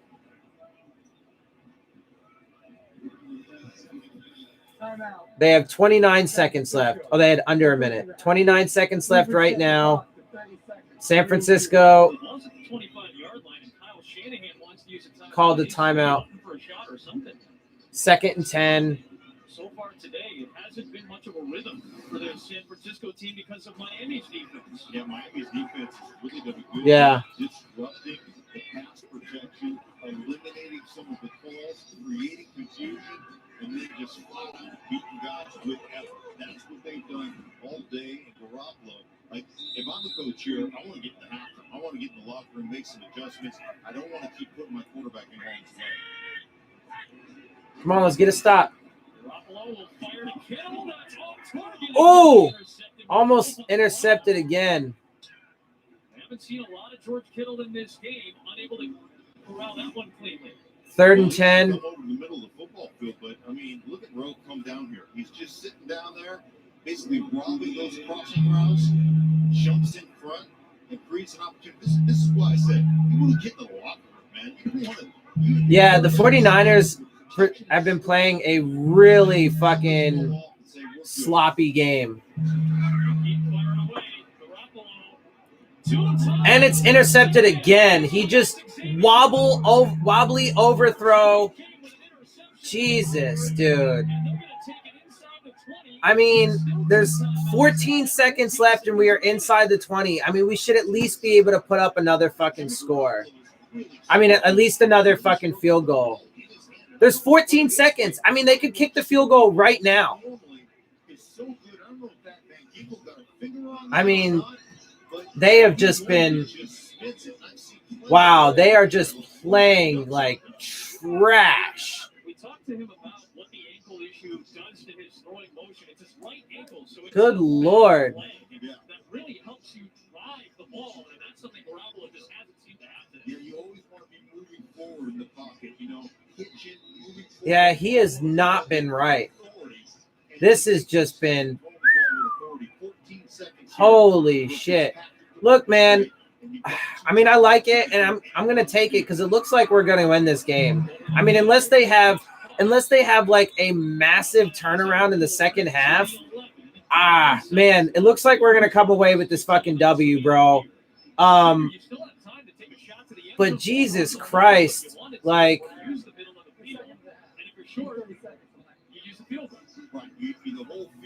yeah. I mean, it's 2nd and 2. They definitely should just take a shot right here at the end zone. Real quick, you got 9 seconds. Take your shot. If you don't make it, kick the field goal. Go. Yeah, they got a timeout left. They can still call a timeout. I think honestly, you have one shot, right?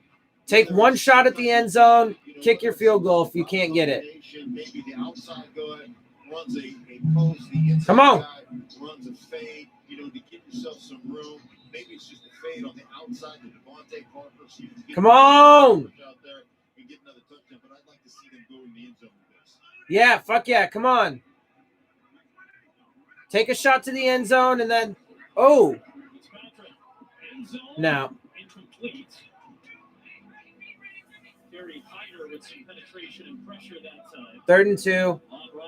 What are they going to do? They got 5 seconds. They only used 4 seconds there. I guess they could do another one, but no, I would just kick the field goal. Don't risk it here. Just get those 3 points. Make it 30-7. Come on. Yeah, there you go. Kick the field goal. Let's do it.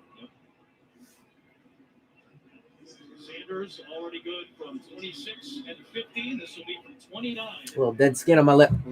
Come on. Who are your play callers? Chan Gailey is our offensive play caller, and is it Josh Boyer, I think, is our defensive play caller. If I remember correctly.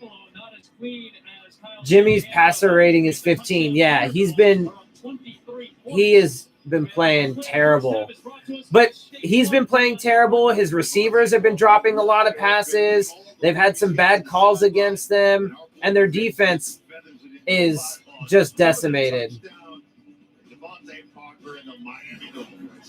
I mean, hey, fuck it, bro. It is 30-7 at half right now.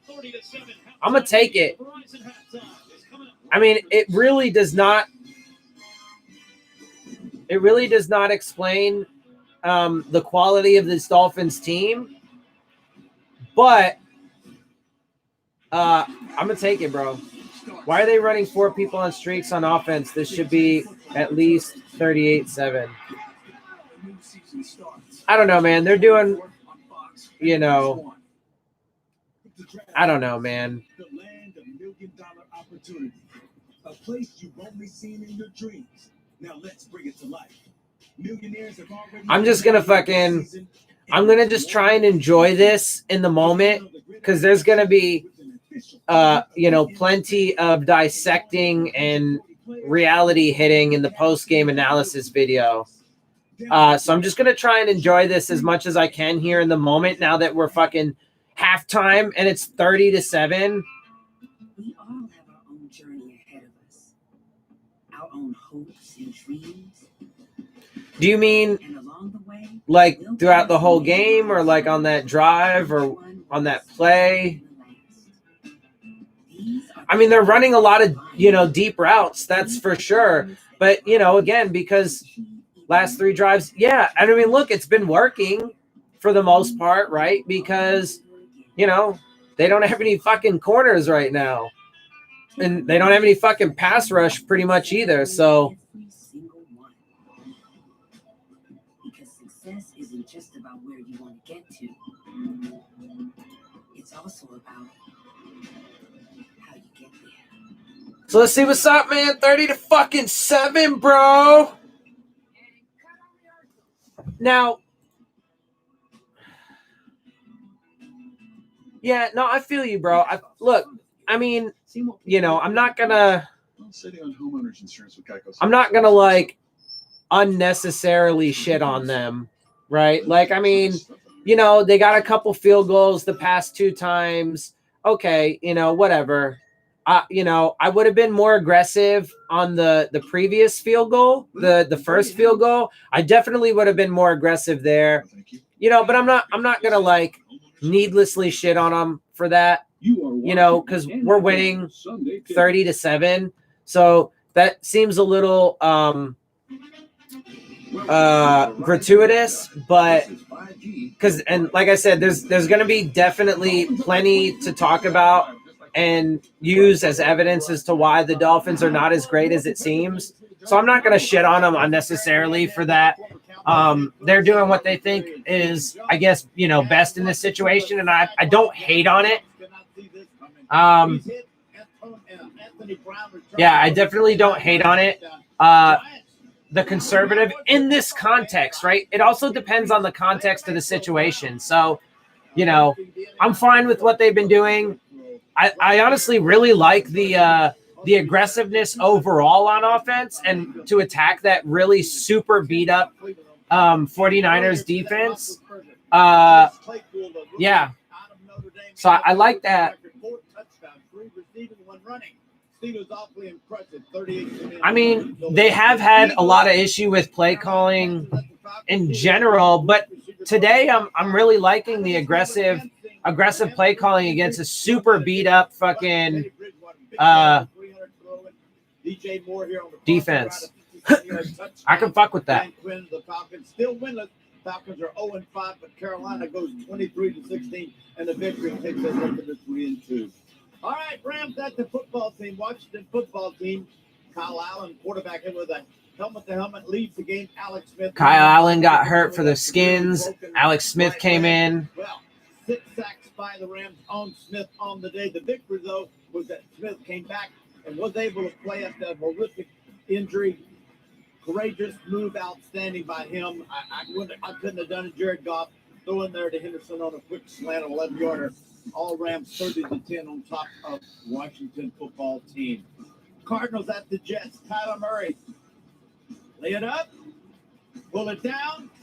Ride them in the end zone. Nice. High.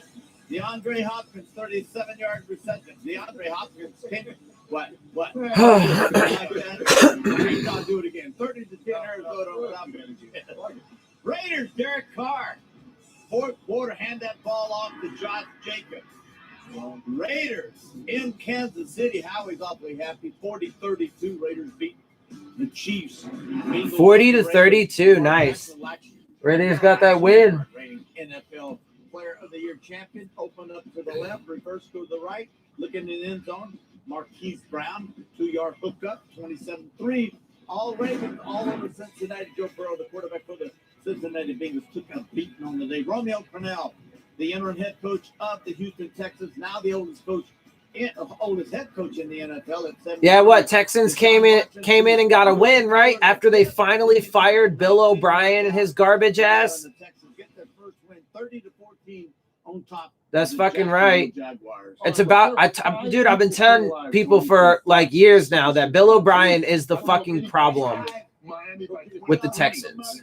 $100,000 to Brett money. Somebody has a chance to win, but as I said, I don't know if anybody has Miami by 23.0. Yeah, and it's Jimmy Garoppolo, or as I like to call him, Jimmy Guapolo, not because he's handsome, but because his play is so pretty. But not today. Look, he's coming off that injury. Yeah, Jimmy's been fucking garbage. Jimmy Guapolo. It's pretty guapo. Anyway, he's not. He's coming off the injury. He missed the 2 games. His ankle. He's not getting his feet set in the pocket, and therefore he's thrown these 2 picks. He's 7 for 17 for 77 yards. Yeah, he's been trash. I don't know if they're going to make a switch because he's played so bad. Hey, give him a chance. It's time to mix it up, brother. No, he's been fucking terrible. And their defense, I mean, their defense is just fucked. Something could be a little crazy, whatever. I get it. I've completely lost it, but no, that's a good point. Well, good point. But it's always been a tool watching Miami, but no more. Fitzmagic is alive, everybody. Yeah, Fitz has been doing great. Really playing well. I mean, he's the deep ball, the short ball. I mean, but that Allen, the rookie Allen, I mean, he is not ready for this, clearly. I don't know, like, where he was picked or if he's an undrafted guy or what, but he motherfucking cannot handle shit right now. He needs to he's got a lot to learn. 5G experience for America. And this is 5G I mean, he is just right getting on the fucking network victimized. people rely on. Fitzpatrick is taking full advantage of that shit. First, Ken Jeong is the best guesser on The Masked Singer. John Legend. Vanilla Ice. Kyle, love that. I'm totally stealing that guess. That's amazing. I think. Then, he's the host with the most on the new hit mystery music show, I Can See Your... You're doing great, Ken. An all-new Masked Singer, followed by an all-new I Can See Your Voice. Wednesdays are the new Wednesdays on Fox. What's with all these damn fucking singing competitions nowadays? There's like 6 of them. And I Can See Your Voice? Okay, I guess. Sure. I can see. Okay. Download and stream wherever you are. America's #1 name in news is with you every step of the way. On TV, on radio, and online. Let's get to the second half, bruh. I need to get food. I need to eat something. I have not eaten anything yet today. Don't miss this instant tonight on Fox. Green screen. Today, National Coming Out Day, we come together with one clear message. Players, we're thinking of coming when you are ready. So are we. Supposed to have fucking. I got you. We got you. We got you. Highs to lows. We're teammates and brothers. We support you. It takes all of us. All of us. It takes all of us. And you deserve to be all of you.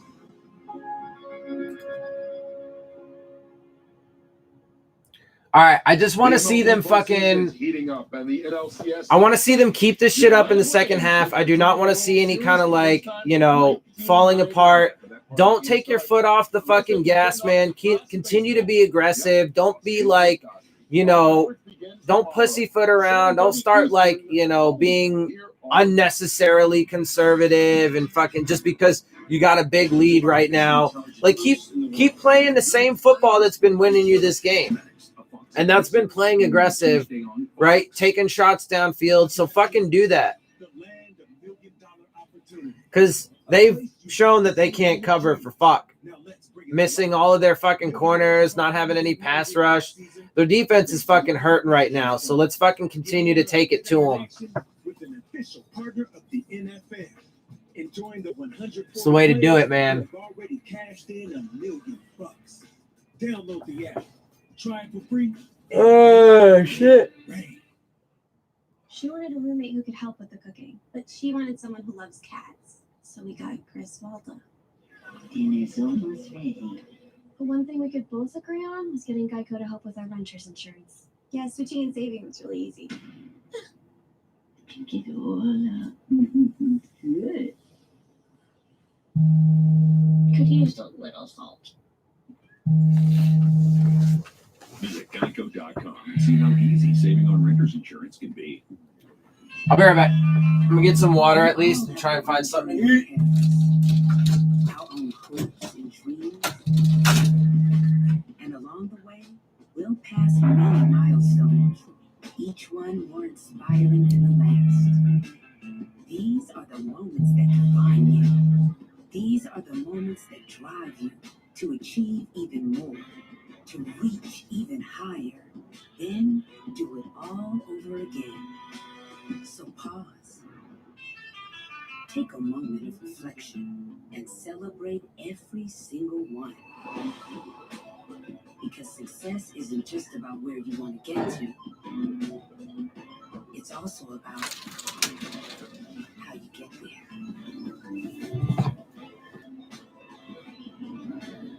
And cut our rehearsal.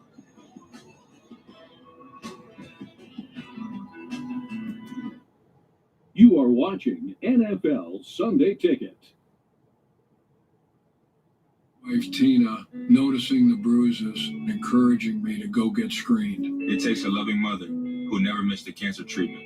It takes support. It's not something a family can do on their own. It takes my dad sleeping beside me in the hospital every night. It takes losing my dad and grandfather to open my eyes to go get screened.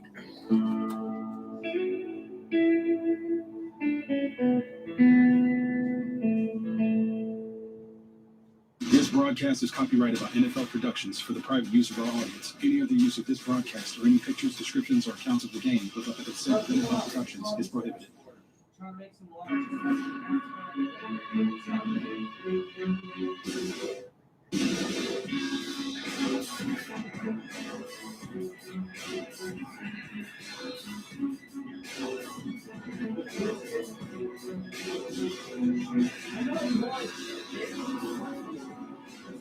Today's game flow brought to us by Progressive and today's first half stats. After a 30-point outburst from Miami, most allowed by the 49'ers in terms of passing yards already this year. It came in one half. It did, and listen, they don't even care about running the football. 38 total yards they have running the football. They're throwing it. They're attacking this secondary that obviously has been decimated by injuries. Miami ball with the 23-point lead to start this second half, but some big news from the other sideline. Let's get more from Lindsay Zarnia. Thanks, Adam. Yeah, big news, and that's from head coach Kyle Shanahan, who said his headline is he's worried about his quarterback, Jimmy Garoppolo. He's decided to go with C.J. Beathard starting in the second half. But, guys, I mean, he made it on purpose, and he looked me in the face and said, that is because I want to protect Jimmy. So, obviously, they're having protection issues. He also said his D just has to play better. Well, not only protection issues, but you're talking about protecting Jimmy. It's protecting him. All right, we're getting ready to start the motherfucking. Yeah, I was supposed to have I had a Sprouts delivery today, and fucking. Anyway, I'm not gonna bother explaining that. Okay, looks like a 4-yard run. I'll be right back though. On the other side, it's been an impressive start to this game on the road for Ryan Fitzpatrick. Yeah, he has been outstanding, and obviously understanding pre-snap look where his best options are, whether he's matchup man-to-man versus somebody he likes to target, or he's just dissecting the defense, trying to put that ball in those zones, in the weak spot of those zones. But he has been great pre-snap. So a wildcat look with Fitzpatrick running that line. Right there. Yep. There he is, working in Bowden. Fuck. God damn it. So now Fitzpatrick's going to head back towards the hub. Yeah. Third down. What he does when he's out there in Wildcat, look at him right here. He pretty much just stands there.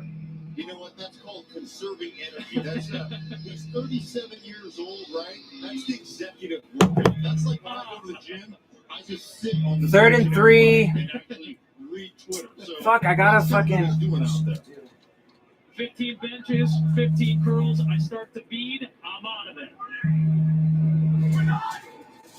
Empty set again, and he'll bring Patrick third closer. Quick throw, Gesicki to the sticks. Jaquaski Tarpos trying to keep this in check. Patrick, 37 years of age. This is his pregame routine. Yeah, this is his pregame routine. I mean, Fitz is like, I'm not wasting any energy. Essentially, he's like an old dude making fart noises with his armpits. You warm up and say, man, I'm good to go. Let's roll.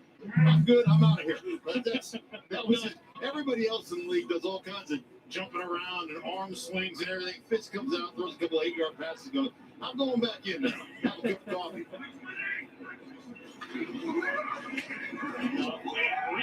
Gets hit hard. He's trapped by Quan Alexander. Ryan Fitzpatrick's old teammate just hurt his own old teammate in that trade. Oh, my man, Quan Alexander. From low to high, lift him up and drive him into the turf. Breida gives him a little tap on the helmet. 78. Fuck, man, I'm like missing shit. I feel you, Quan. I just got a food delivery that I gotta fucking put away. Not all my family. My dad kind of is, but he doesn't really watch football. My sister's a Steelers fan.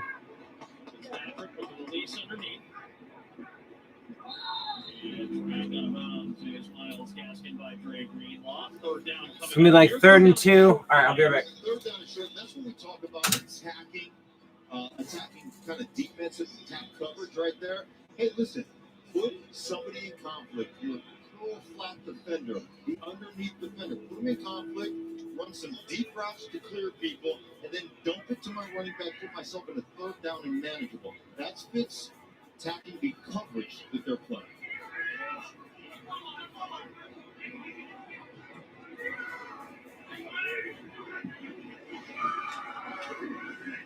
Over the top, and it's incomplete. Trying to find Jakeem Grant Sr. Unable to connect cleanly, and it brings up fourth down. Really nice blitz pickup by Gaston. Look at him right there. Locking up Quan Alexander. Got to make that catch. Fitz right on the money. Look at that. Looking one way, throwing it across his body the other way. You know, we make a big deal when Patrick Mahomes does it, but here's Fitz doing it as well. And Hawk will run away.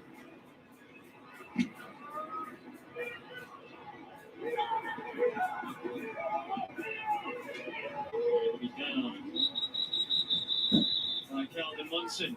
So Jimmy Garoppolo staying on the sidelines, and C.J. Beathard back out there. Progressive presents At Home with Baker Mayfield. Hey, the rain's coming. Furniture's gonna get soaked. Furniture? I'll start at the top, you start at the bottom, we'll meet in the middle. You mean like the stands? Come on, with 2 people, it'll be twice as fast. Don't just stand there. We all have our own journey ahead of us, our own hopes and dreams. We'll pass many milestones, moments that define you and drive you to achieve even more. So celebrate every one, because success isn't just about where you want to get to. It's also about how you get there. And cut a rehearsal. Well, things are different these days, but we're figuring it out. We're doing school online now, learning a lot. Finding cool stuff to watch. Dad's got some new workout buddies. And I still get to spend time with you.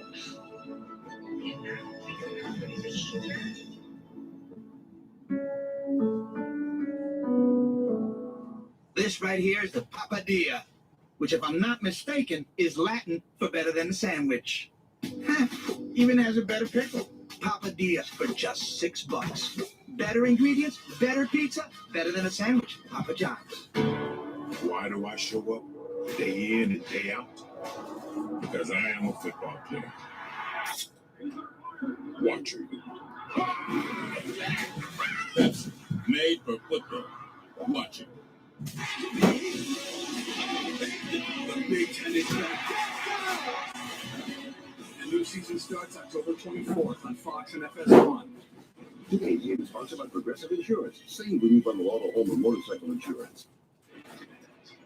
C.J. Beathard entered last week in the fourth quarter for Nick Mullins, played the final 2 drives, led a touchdown drive, and got to the Philadelphia 33 on the final series that fell short.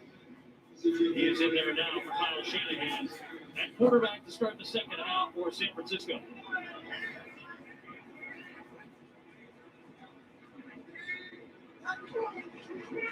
Monster on the toss.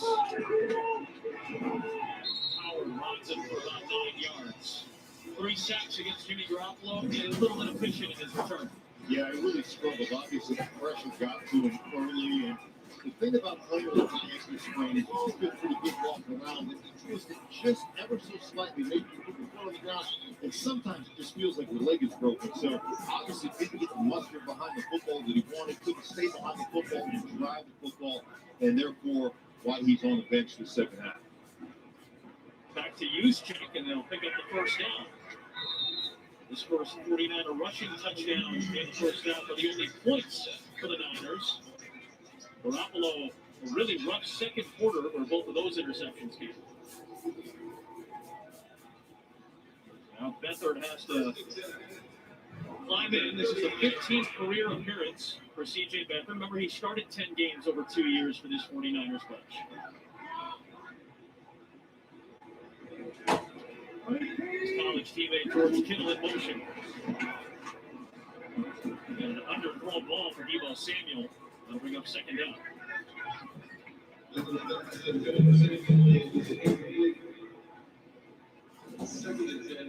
Boy, he looks like he's between mechanics right here. Just let it rip.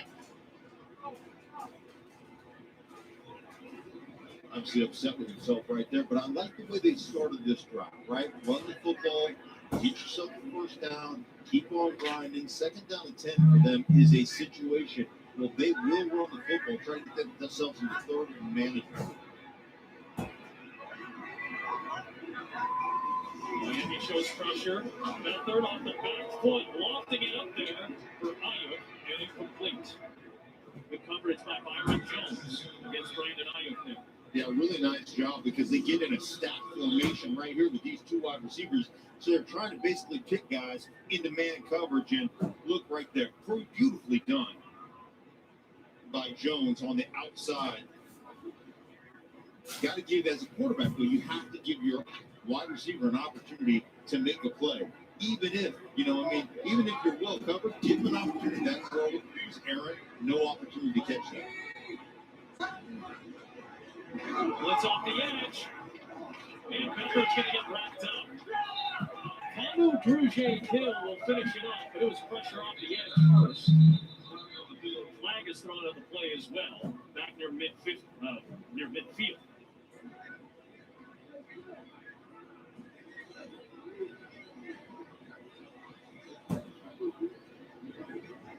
Illegal contact. Defense number 40. 5-yard penalty. Automatic first down. Picks up a. Oh, I came back just in time for Nick Needham to get a fucking illegal contact penalty. Nice. Sorry, I had to put groceries away. I just had a fucking food delivery, so I don't even know what's going on. What's happening? Penalty down here. Right in the middle, right here.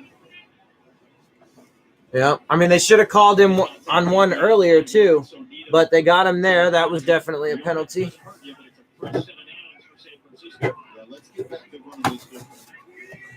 Let's see.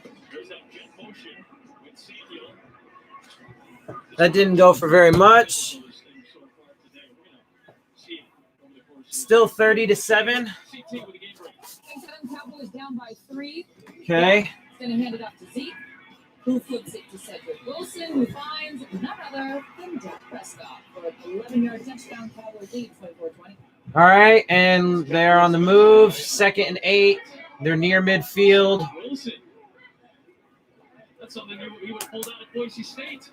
I just had to drop Boise State from that. Second down and 8. Beathard, deep shot, and incomplete for Ayuk. So they did put in Beathard, huh? Beathard. 3rd and 8. Wide receiver wide open, streaking down the football field. You've got to give him an opportunity to get to the ball. Yeah, see, Garoppolo's just playing like garbage. 3 good things can happen out of 4 things. You can either throw an incompletion, that's okay. You can throw a completion. You can get a pass interference. But if you throw it 7 yards over somebody's head, you cannot get a pass interference on those. So you're eliminating one of the good options that happens. You've got to be more accurate down the football field. I know it's a tough position to come off the bench and have to come in and play, but he's got to be better. Beathard hit as he throws, delivered to Bourne, but broken up at the end by Nick Needham. But there is a penalty marker backwards. There's that was an incomplete pass, but there is a penalty. Personal foul. Roughing the passer on us. 15-yard penalty. Automatic first down. Let me see it. Second, third down penalty in this drive for Miami. Well, Hill, I mean, I guess the refs. 2 guys that he really? Well, 2 guys that he defeats. Not even close, bro. I guess these officials are like, bro, yo, we gotta even up these fucking bullshit penalties a little bit. That was trash. What was that? I had a food delivery. I had groceries. delivered, so I had to I had to sanitize everything, and then I had a bunch of stuff that had to go into like the freezer and the fridge and stuff. So I had to clean everything and then put it all away. 7 yards on first down. Let's see if that sparks this San Francisco offense a little bit. They've had some breaks on this series. They start calling plays from the line of scrimmage, no huddle. Beckett lines his guys up. There it is. It's Kittle. First down. All right. Well, that's a first down. They are continuing to drive. That's the first completion for C.J. Beathard. He picks up 11 to his count. I like this. Just run the good keep out the backside. Show them that wide handoff, that wide zone handoff. Give your quarterback an easy. Come on, guys. Let's get a stop. Half the field, dump the Kittle, get on the run. There it is again. This time it's Kendrick Bourne with the speed and the dive to the pylon. And he's in for the touchdown for San Francisco. Oh, man. Colecchio Semele tore tendons in both knees. Jesus Christ.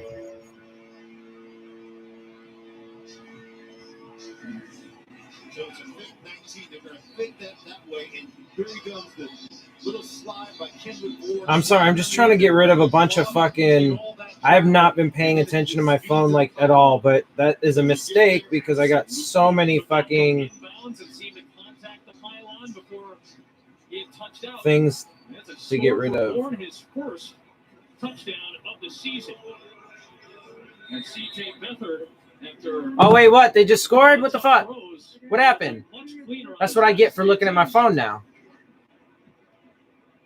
extra point from Robbie Gold. Cuts the lead back down to Do I 16. eat goat's feet? No. I'm vegan, bro. I don't eat anything animal. C.J. Beathard to Kendrick Bourne. Maybe not the connection people were expecting earlier today, but it's there for 7. All right, well, they did just score. I really appreciate that Patrick Price on my insurance, Jason State Farm. Being a champ has its All right, so see, this is what I'm talking about, though, right? So the Dolphins' offense has to keep fucking pushing, man. They got to fucking get some more points, increase the lead again, even if it's just a field goal, right? This is the kind of time where even just getting field goals is all right because it increases the lead, it drains more time, and gets you closer to that fucking win. State Farm is there. But they can't come away with no points, man, and they can't be getting like 3 and outs and shit. They need to fucking keep pushing this. They cannot give them an opportunity to come back. Now there was definitely one terrible call on the Dolphins defense. That roughing the passer call was absolute trash. The Nick Needham penalty right before that was a good one. So that's on the Dolphins and on Nick Needham. They said there was another third down penalty by the Dolphins. I must have missed that one because I was cleaning my groceries. But, you know, I mean, they can't be fucking – so I don't know if that's actually on the Dolphins or if that was another bad call or not. I'll check that when I rewatch the game, and I'll put that in my commentary. But they can't give them an opportunity to come back.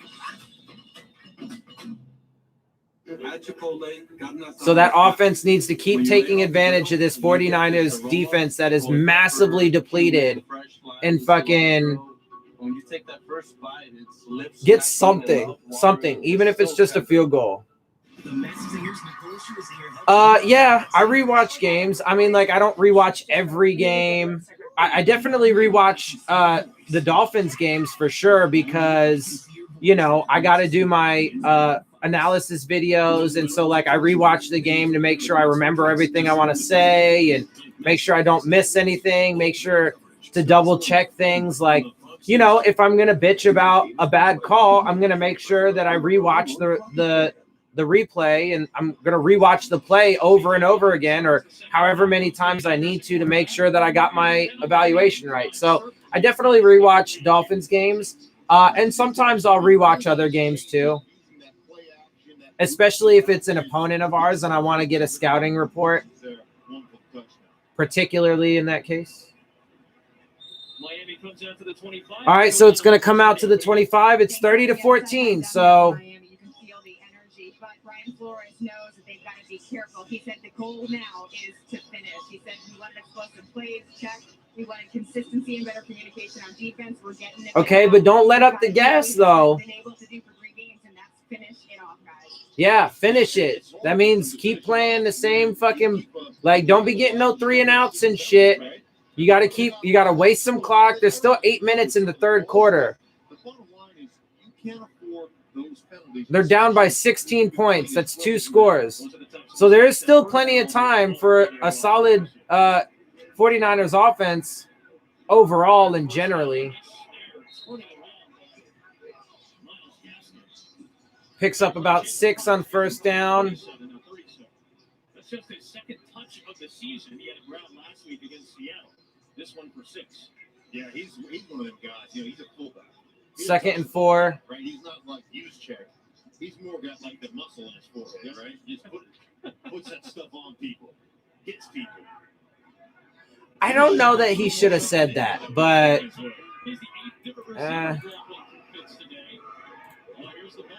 oh, wow. No, see, that's a huge loss. See, they just tried to get like super gimmicky, but for what? Like, why, bro? Like, why are you getting all gimmicky? That was a massive loss. Watch him work up the field. He sees it coming that way, and he just keeps going up the field, forcing Grant all the way around for the rest of the troops to get there. That was like a 12-yard loss or some shit, bro. Really good play by Kerry Hunter. Contract year for maybe signed a 1-year deal. 3rd and 16 now. See, this is what they can't do because then they're going to give opportunities. It's 3rd and 16. They cannot be getting 3 and outs. Like, come on. I mean, it's not a 3 and out yet, but where are you going, Gaskin? Run forward, not to the side.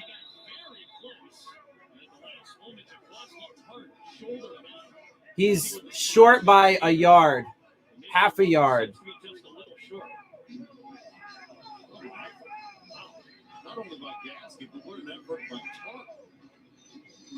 Fourth and 1. What are they doing? Hell-bent for election gets him on that upfield shoulder to knock him out just short of the first down. Thought there might be a fake here, and it's going to be a fake on 4th and short. I can fuck with that. A fake punt, and it looks like they picked it up. Let's see. Depends on where they spot. But it looked like they picked it up to me. And it's right to the 35-yard line. Based on the mark, it looks to be enough for a first down. And Clayton Fedulum, who did a little bit of this in Cincinnati, that's an up man, just enough. Fake punt. He watched it. Second effort because he gets hit. They pitched. Finds a way to scramble. Yeah, see, that was definitely clear. That was definitely clear. It was a pitch straight to Clayton Fedulum, the up man. All right, so I can fuck with that. There you go. There you go. That's what I'm talking about. If you're going to get this win, you got to seal this shit away, bro. Let's go. You have been helped out in a lot of ways by, well, as the game has worn on, they've started calling some bad plays on us too, some bad calls on us too. So that's kind of evening out a little bit. Really nice from a play calling standpoint, right? Low risk, throw the screens, throw the underneath. But their mistakes, their decimated defense, you got to keep taking advantage of it. So let's go.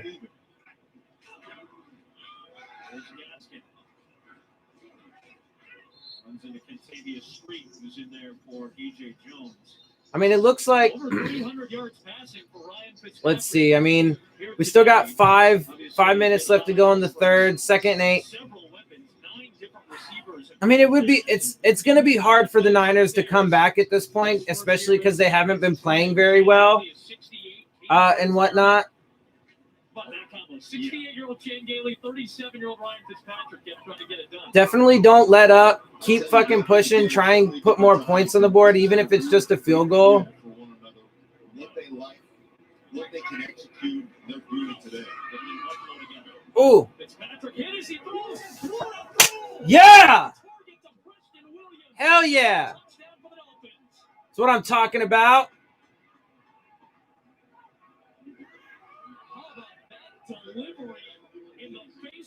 Beautiful. Yeah, that pressure was coming, and he just delivered a fucking strike. There you go. That's what I'm talking about. Keep that up. Take advantage of this shit. You're not the Dolphins are not the better team overall. But because the fucking 49ers are super injured, they did not play well, at all on offense in the first half.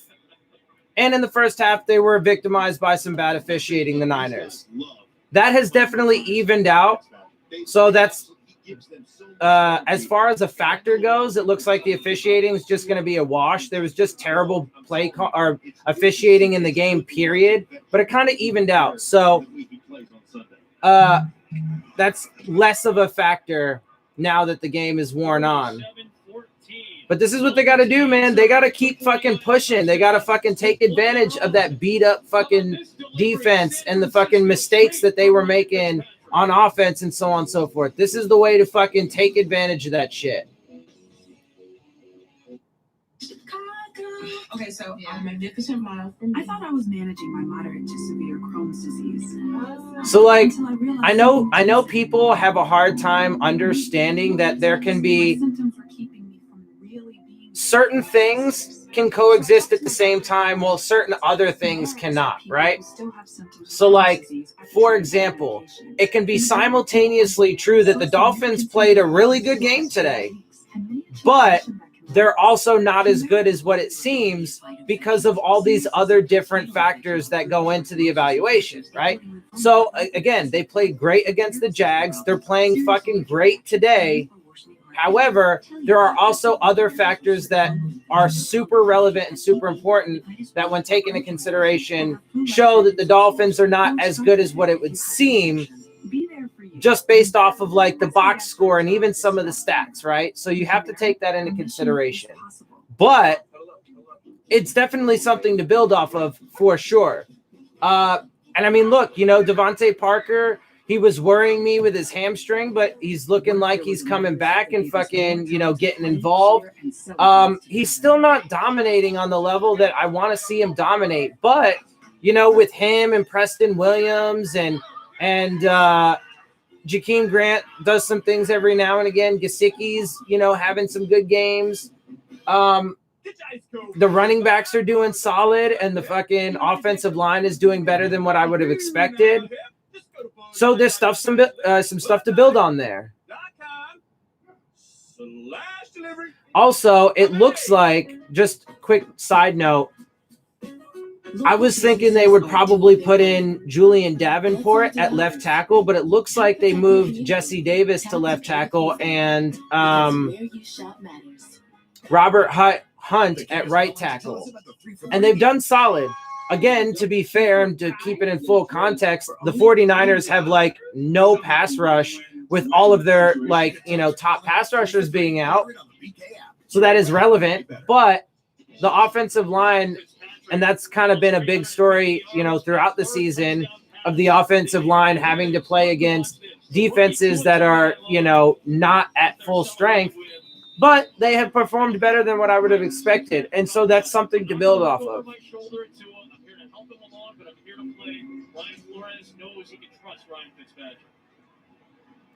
Hell yeah, baby. I mean, it's going to be really hard. Barring some kind of massive breakdown by the Dolphins and a bunch, some turnovers and shit. I mean, it looks like the Dolphins should be able to skate their way to, from this point through the rest of the game, skate their way to a win.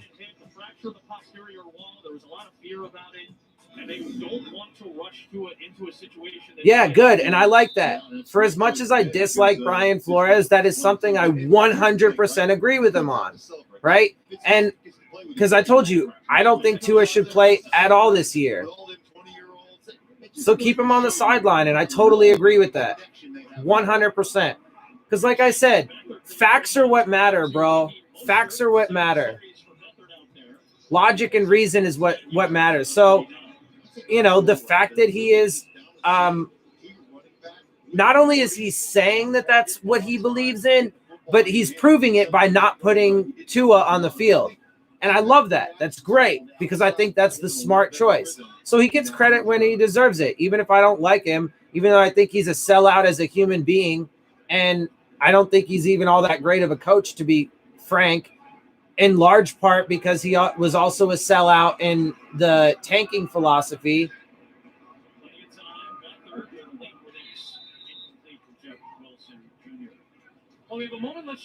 Yeah, what? Beathard needs to be quicker through those reads and shit. Damn. By Ronnie Harrison, 47 yards return, put Cleveland up by 17 on the ensuing kickoff. 6th-round rookie Isaiah Rodgers takes it 101 yards to the Colts. They get the extra point. It's now a 10-point game again, 27-17. But I have to ask you, Adam and Mark, how often do you use the word ensuing other than the ensuing kickoff? 2nd and 10. Come on, let's get another stop. They're on their own 40-yard line. I don't even know that I use it. It's a very football word. It's kind of like staying off. Yeah. When's the last time you said stay off other than What's the penalty for? Is Nick Needham getting penalized? Because I'm going to defend him on this one. It didn't look like there was anything there. Boy, I am going to have to – there's going to be a lot to dissect in this fucking game. What is this penalty for? Can you tell us? Pass interference. Defense number 40. I mean, I didn't see it. Apparently pass interference on Nick Needham. I mean, I call him out. I called him out earlier in this game. Let's see. Here's the replay. Nah, bruh, get the fuck out of here. He barely even touched the dude. Nah, that's stupid. See, like, nah, that was a trash call. So I mean, look, 5 for 55 for the Dolphins, 4 for 44 for the Niners. So it's pretty even now. It looks like the penalty thing is going to end up being a wash.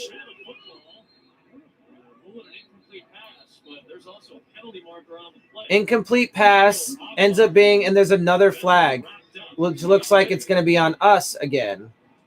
That Nick Needham pass interference was a trash call. Dude, these refs today are fucking terrible.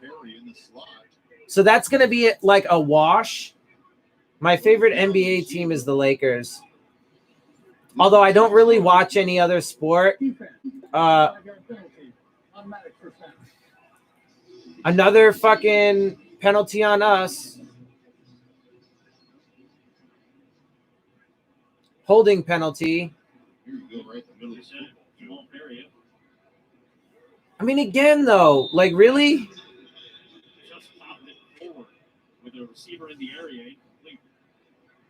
That was a heads-up move, though, by Beathard to get rid of that ball.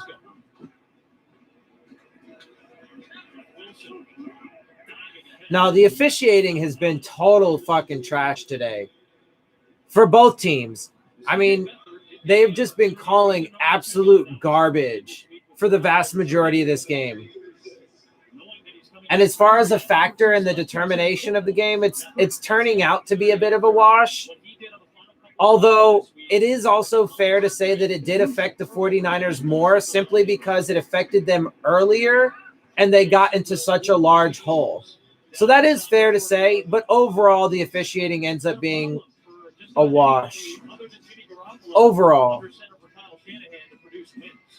Certainly has. C.J. Beathard obviously had his struggles. Nick Mullins a little bit better, but last week he struggled to make with 3 turnovers. Man. Jimmy Garoppolo, he has been outstanding. Obviously today, notwithstanding with the injury and not being on target. Oh, wait. All right, so they are inside the fucking red zone, inside the 15. Come on, guys. There's still plenty of time in this game. It's not like it's over yet. When I said we should be able to skate through, I didn't mean just like, go on fucking autopilot. You still got to do some shit. So let's get a fucking – there's another penalty, right? Oh, no. Why? Why are you calling a timeout? Why? Why is he doing that? the one in the first half, I'm like, okay, random timeout, but whatever. Like, but why is it? Because, I mean, again, like nothing is, at this point, nothing is safe. Like, you never know if you're going to need that timeout. It could prove to be absolutely nothing, but you never know if you're going to need that timeout. And I don't see any reason why you call that, but okay. I like the Heat. We're going to bet y'all. Yeah, well, I like I said, I don't really watch basketball, so I guess you could say I'm a really loose Lakers fan, but ever since I started liking basketball and decided to choose a team, that was my team. Ultimately, you've got the rest of this drive with 2:25. But I know it's been a good series, right? They're in what, game 6, or did they just have game 6? Come on, guys, you got to get a stop. Don't let them put up a touchdown.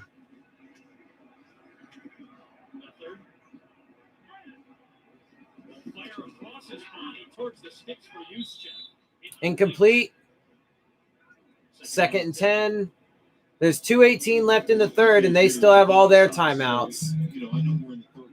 You have to start thinking that way. How many more opportunities can you get from And that's what San Francisco has. It's the efficiency of scoring. If you're going to get back into this game, obviously you can only get there one score at a time, but you have to get the efficiency of your offense together and maximize the amount of time you have, maximize every drive.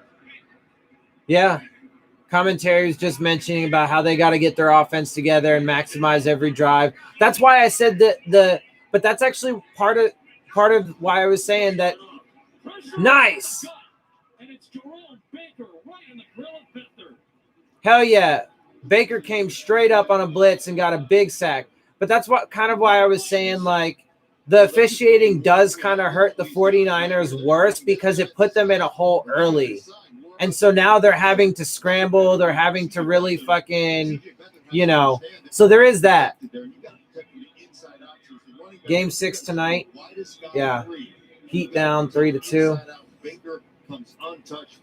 So what's up? 4th of the day for the Dolphins. 2nd of the season for Jerome Baker. All right. Well, I mean, I don't want to say it's like totally in the bag yet, but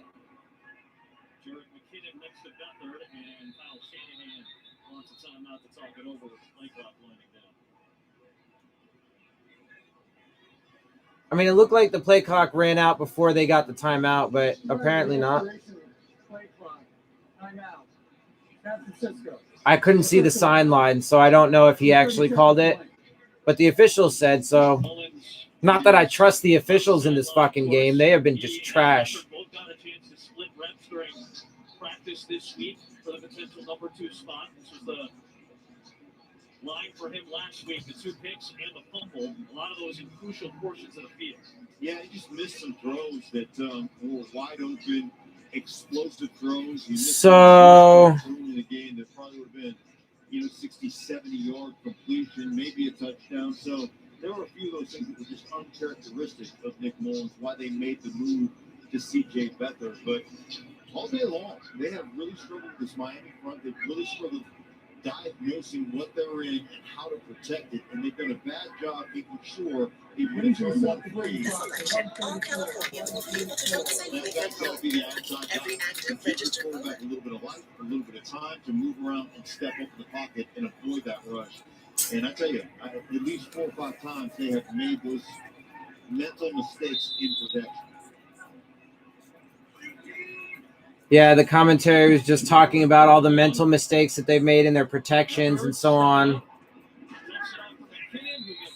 I mean, yeah, it's not even fucking.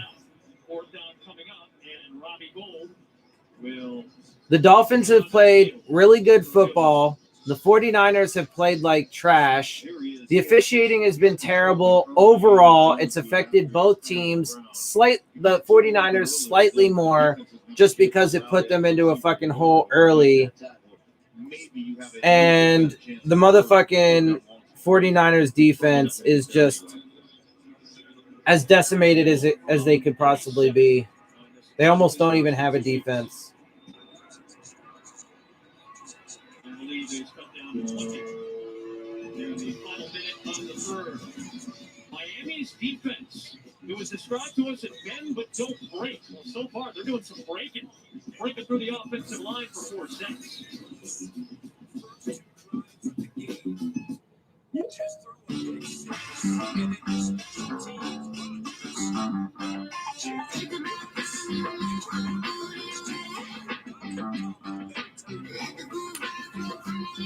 Well, I mean, it looks like we're going to get this win. I can't imagine how they're going to be able to come back at this point.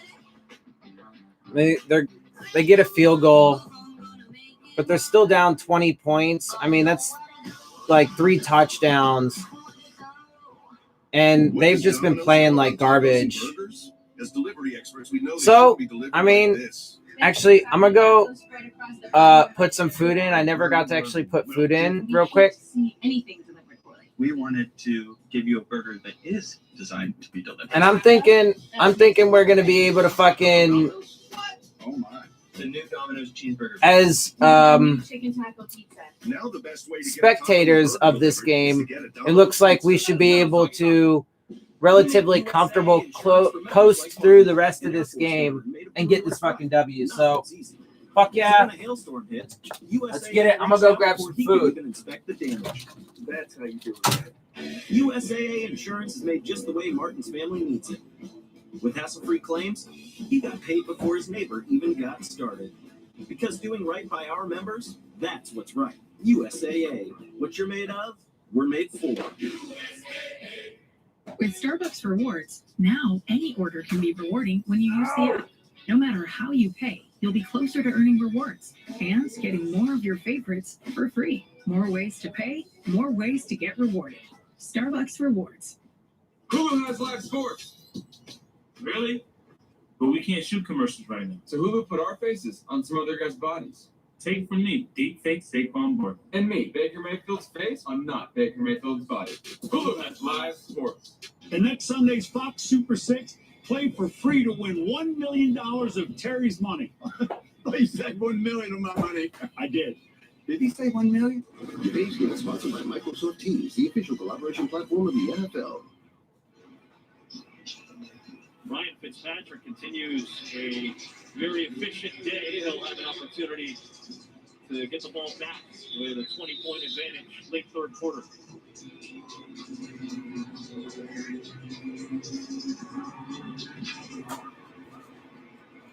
Wisnowski delivers another touchback. Well, Friday nights just got a lot more fun. For more, here's my man Corey Graves from WWE on Fox. From the incredible WWE Thunderdome for the first time ever on SmackDown, a Universal Championship match. Reigns versus Strowman on the season premiere of SmackDown, beginning with a kickoff show at 7:30 Eastern on Fox. My baseball partner AJ Przinsky is smiling right now, thinking about the Thunderdome coming up on Friday night. He likes that on? Absolutely. I get out there, wrestle around a little bit. Listen, when I think Thunderdome, you think of me? I think Schler. That's right. Look at these numbers on Fitz. 5 to 6, 199, 20-plus yard passes. Well, opening up today.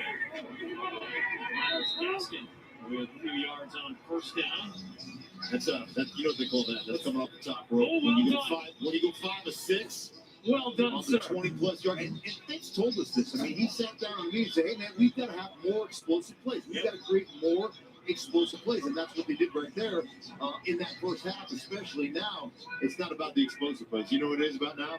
It's about churning out 4-yard gains. It's about eating up clock. It's about eliminating the possessions of the 49ers. Make sure they can't get 3 possessions. If they can't get 3 possessions in the fourth quarter, they can't win. There's Chan Gailey, the offensive coordinator. Been calling a beautiful game today so far for Miami. Timeout call as the clock was winding down. At the end of quarter, it looked like the play clock was just ahead of the game clock, but again, it may not. All right, I'm back. I just put in a frozen pizza, although it wasn't very frozen. That's tough too. For another timeout at the end of the third. I appreciate it, man. I appreciate it. I just wish people cared about like reality and facts and data and shit like that more than like trying to live in their own, you know, fucking false reality bubbles and shit.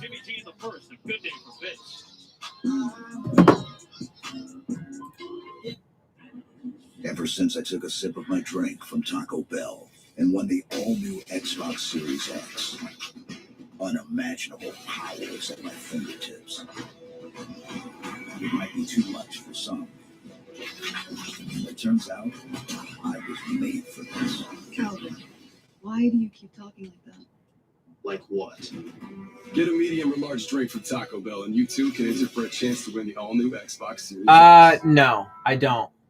Ronald Acuna Jr. Yeah, I don't, man. I mean, I still think that the Dolphins have a lot more to prove. And they need to prove it in a year where they're not constantly playing teams that are decimated by injuries and shit like that, right? Especially because the Dolphins have not been. I mean, it's just a fact, right? Like, you know, the Patriots, their defense was pretty much their entire team, but the defense in particular was completely different, right? The Bills, the offense primarily got like all of their fucking yards, the vast majority of it through the air, but down the middle of the field. I seriously doubt they would have had that much production if Matt Milano and Tremaine Edmonds were there, right? You know, the 49ers are decimated on defense, right? There's a lot of other factors that go into it. So I don't think the Dolphins are as good as they seem to be, or what people think that they are.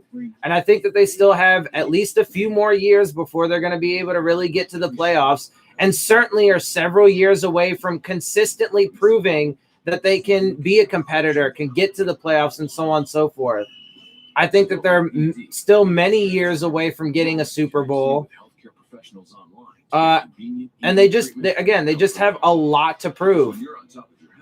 There's been some good things, for sure. That's undeniable. There's definitely some potential and some things to build on, without question. But they still have a long way to go. And look, it'll be interesting. I hope that they leave Tua on the sideline the entire year. But then I look forward to seeing what he does in his second year in the league after he got to redshirt behind Ryan Fitzpatrick and you know, really learn this fucking playbook and so on and so forth, right? Like, I look forward to what Tua does next year. That's close to a first down. It's going to be like 3rd and 1. Like right now, it's about eating up the clock. You want to get this thing down over the 50 into scoring territory. Even if you don't come away with points, what you want to do is run this clock down inside 10 minutes right now. Eliminate opportunities for the Niners. That's what you're really trying to do. That's exactly right. Just run the clock out. Because, look, they can – theoretically, they should just be able to fucking milk this shit down at this point. But that's why, like I said, the officiating actually does even though it, you know, leveled out throughout the game. It's a first down, but there was a wildcat play to Bowden, but there's a flag. Even though the officiating did balance out, right, an overall number of penalties on the teams and the bad play penalty on us, awesome. Holding on Adam Shaheen. I mean, this is one of those things you talk about. You know, how do we finish games? It has affected them more because it put them in a hole early on, which they've, you know, and that makes it a lot harder on a team. When you're a team that's trying to learn how to win, and that's where Miami is right now. How do we learn how to win games? How do we learn how to execute in critical situations, in critical moments? So it's going to be 3rd and 11. And now all of a sudden you're behind the chains with a 3rd down and long. Oh, Jamar Taylor showing a nickel blitz. And the ball's on the ground. Fitzpatrick jumps on top of it. I'm not even sure what the fuck just happened there. Play clock was winding down. You saw it. It was granted. Yes. Be 30 seconds and left. You saw it right there. Fitzpatrick desperately trying to get the timeout. So Will be granted, so no snaps there. play clock was running out. Fitzpatrick called a timeout. This has been a rebuild for Brian Flores, to say the least. Comes in from New England, 33 new players week one and 18 to 19. And you think, all right, now we're going to build some. Nope, not at all. You got 31 more players to come in, trying to turn this maybe into a New England South type of atmosphere and trying to change the culture. What does that mean to you, changing the culture? Well, changing the culture is understanding. Yeah, when Brian Flores, though, when he said that he's not trying to be New England, that's just a flat out lie, dude. Because it does. I mean, the evidence. Why do you have so many former New England players? Why did you bring over so many former New England coaches? Interesting. Just saying. And not only that, but a lot of, like, you know, I mean, he parrots a lot of the same shit that fucking Belichick does too. So, I mean, it's not like I don't believe that. Oh my God, dude, these fucking penalties. Well, I mean, never gets turned around. He's right up top. I don't care if he turns around, man. And he did, though. His fucking head was turned around. Oh my God, dude. I know face guarding is no longer a foul, but No, the Bills game got rescheduled again. There were 8 rescheduled games today. They moved 8 games today. Rescheduled 8 games. The Miami Dolphins have targeted all season, all game long, because they said, hey, you get one-on-one on the outside, whether it's a tight end like you saw with Gesicki, whether it was Devontae Parker, Let's see. Preston Williams, if we get that one-on-one on the outside. Let me tell you. I'll tell you all the games real quick. 1st and 10. Nice. Go ahead, Gaskin. Big run there. Yeah. I mean, I can't imagine the Dolphins are going to lose at this point. So let's see. The Kansas City Chiefs at Buffalo Bills Week 6 game moves from Thursday, October 15th to Monday, October 19th. The New York Jets at Miami Dolphins game moves from Week 10 to Week 6. The Jets at Los Angeles Chargers game moves from Week 6 to Week 11. Jacksonville Jaguars at Chargers game moves from Week 8 to Week 7. Chargers at Denver Broncos moves from Week 11 to Week 8. Chargers at Dolphins game moves from Week 7 to Week 10. Dolphins at Broncos moves from Week 6 to Week 11. 3 Dolphins games have been moved and rescheduled because of COVID outbreaks. And our bye week goes from Week 11 to Week 7. 1,900 yards over 3 seasons. Not as heavily used in the playoffs, so we had about 9 carries during San Francisco's run to the Super Bowl last year. That's why you don't like him. He is changing the Miami culture. I mean, I don't mind necessarily about changing the culture. It's about what you change it to, and it's about how you do it, right? So, like, I don't agree with the tanking philosophy at all. I completely disagree with that. I don't like how he treated Kenny Stills in that whole situation. I don't like the purge that they did. And I'm not really another fucking flag. I'm not really convinced yet that the direction that they have chosen to go in is the right one. They still have a lot to prove before they get there, right? So, yeah. Neutral zone infraction. Defense number 99. 5-yard penalty. 2nd down. Indeed, it's on Javon Kinlaw. What I'm saying is Bills and Titans are playing this Tuesday. We're talking about Matt Breida. Let's get a little bit more on him from Lindsay. Adam, he talked about how this is going to be emotional. Yeah, something like having that. Come back to play against his former team, and he also added the fact that since he was with them in the Super Bowl, it just bonds the team together. I don't know. Like that might not have been in the list that I just read through, but there's. Kyle went in the tunnel. He came back and he goes, "Hey, bro, let's get a picture together." It was just a cool moment, right? Solidifying what they meant to each other. 8 motherfucking games got moved just today. There's been 10 reschedules in total.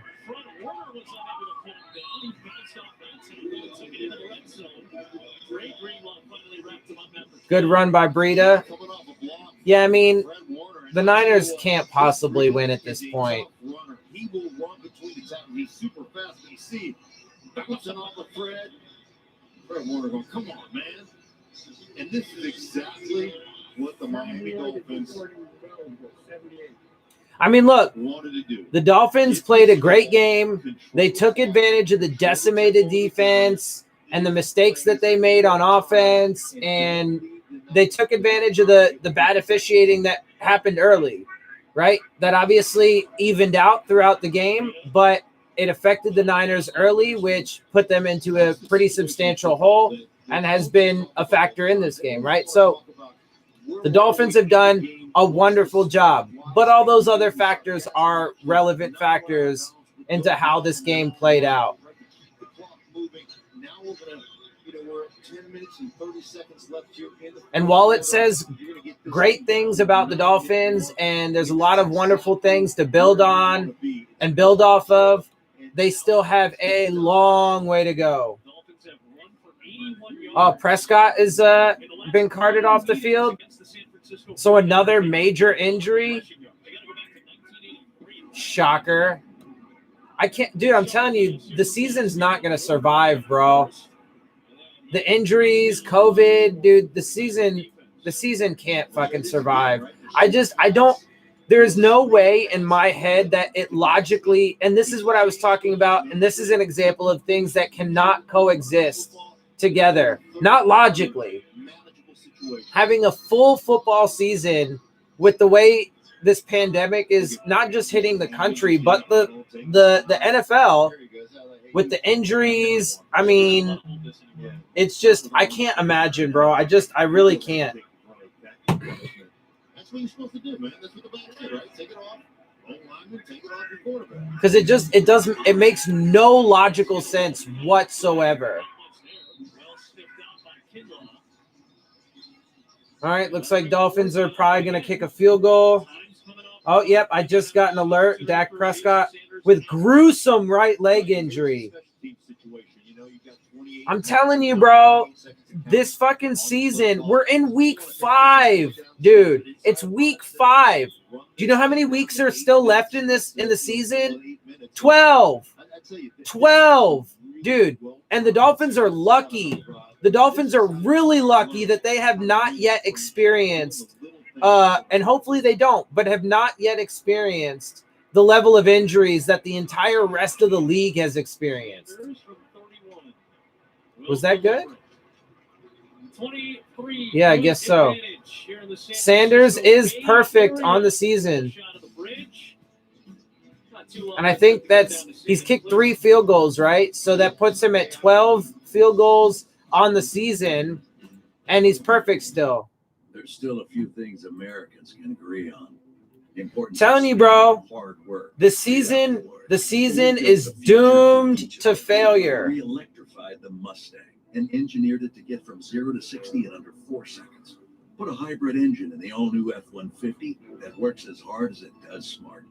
Then reimagine the Bronco as an off. Look, I'm just going to go through some of these headlines. Dak carted off the field. Osemele tore tendons in both knees. Watkins ruled out for Chiefs after suffering hamstring injury. A.J. Green doubtful to return. Chandler Jones out for game.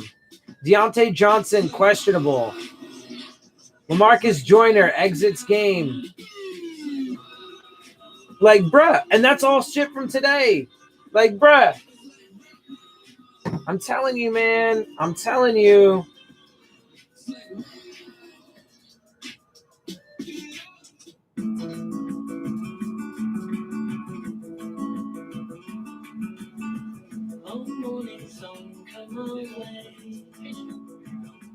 Telling you, bruh. For some of us, our daily journey is a short one. Save 50% when you pay per mile with Allstate. Pay less when you drive less. Yo, this is probably a controversial opinion, but I'm kind of getting tired of people being pussies about having to watch graphic videos. Like, stop being a fucking pussy, bro. Like, you need to fucking acknowledge and, understand the severity of and gruesomeness of the things that are happening in the world. This mostly applies to like bigger issues, but I'm saying this because Dr. Chow, I think his name is. He's one of like a famous, David Chow, famous. He's like a big NFL doctor or whatever that everybody like takes his you know, the things that he has to say is like gospel as far as injuries go. And he's like, he posted or he tweeted or whatever and said, graphic video. And some woman posted in the comments, can you just give us an explanation without us having to watch a graphic video? Dude, grow the fuck up, man. You're a goddamn adult. If you can't fucking see that shit, then what the fuck? You got to put your fucking hands over your eyes? I'm just tired of that shit. Like, Jesus, I know it's not pleasant, but holy fuck, man. Gruesome angle, but Dak Prescott is done for the day and maybe a lot longer. Tackled here, his ankle and everything twists around. Oh! It is not a pretty sight. Oh, yeah, that is fucking nasty. That ankle totally went the wrong way, bruh. Woo! See, it's graphic, but like, I mean, just another side of just how brutal this game can be. Wow. He tried to fucking smash it back into place, too. I don't think that was a good idea. Now it's up to Andy Dalton. This is why he brought in Andy Dalton as a backup quarterback on a friendly contract. Now Andy Dalton has to take over for the Dallas Cowboys. Yeah, it's a brutal game that way, and all of us know that. Man, and you know what? I'm getting really tired too of the commentators being like, "Yep, well, that's just football. Yep, it's a fucking brutal game. Yep, blah blah blah." But then they'll talk about how there have been so many injuries and stuff. Man, dude, why don't you fucking tell the truth and be real about this and say that the NFL is a bunch of capitalist, greedy fucking pigs and don't actually give a fuck about the health and safety of players. And that's why they made sure to push and continue to push a football season where there's a fucking pandemic. And since there was no fucking proper offseason, the injuries are just absurd. Okay, fuck you guys, man. I'm tired of that shit.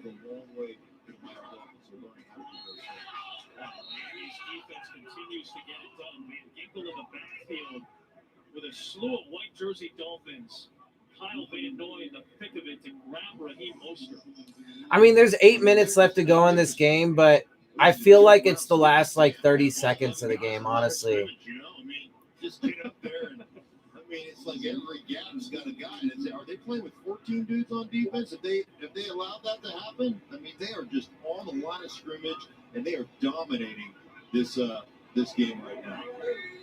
Well, yeah, at this point they can dominate because they don't they know it's going to be a pass like every fucking play. They're fucking up by 23 points. Just look at all the defenders on the line of scrimmage.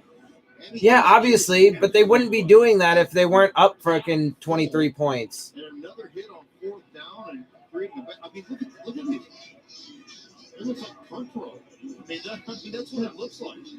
Literally looks like they're rushing a punt. Well, no shit, dude. There's 7.5 minutes to go. You're up 23 points. Of course you can rush a bunch of fucking people. No fucking kidding. When you play in this league, I mean, these guys are physical. You're going to get worn out. You're going to make some physical mistakes. It's the mental mistakes that will drive. I hope not, man, and I hope the Dolphins can stay healthy, bro. But, I mean, you just got to expect that the Dolphins are not going to be able to keep avoiding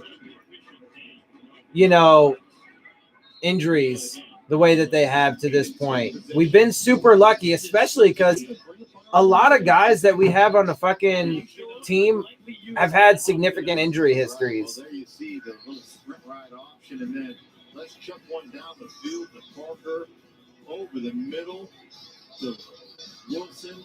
I mean, Vince is just dealing right now. 5 plays, over 20 yards in the passing game with the explosives. It's magic. 300-plus yards passing, 350 right now on the day.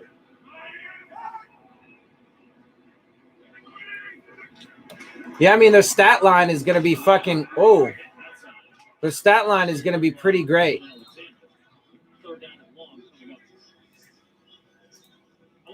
So I've been super lazy to cut my hair, bro. The shit's getting long. My hair gets really curly.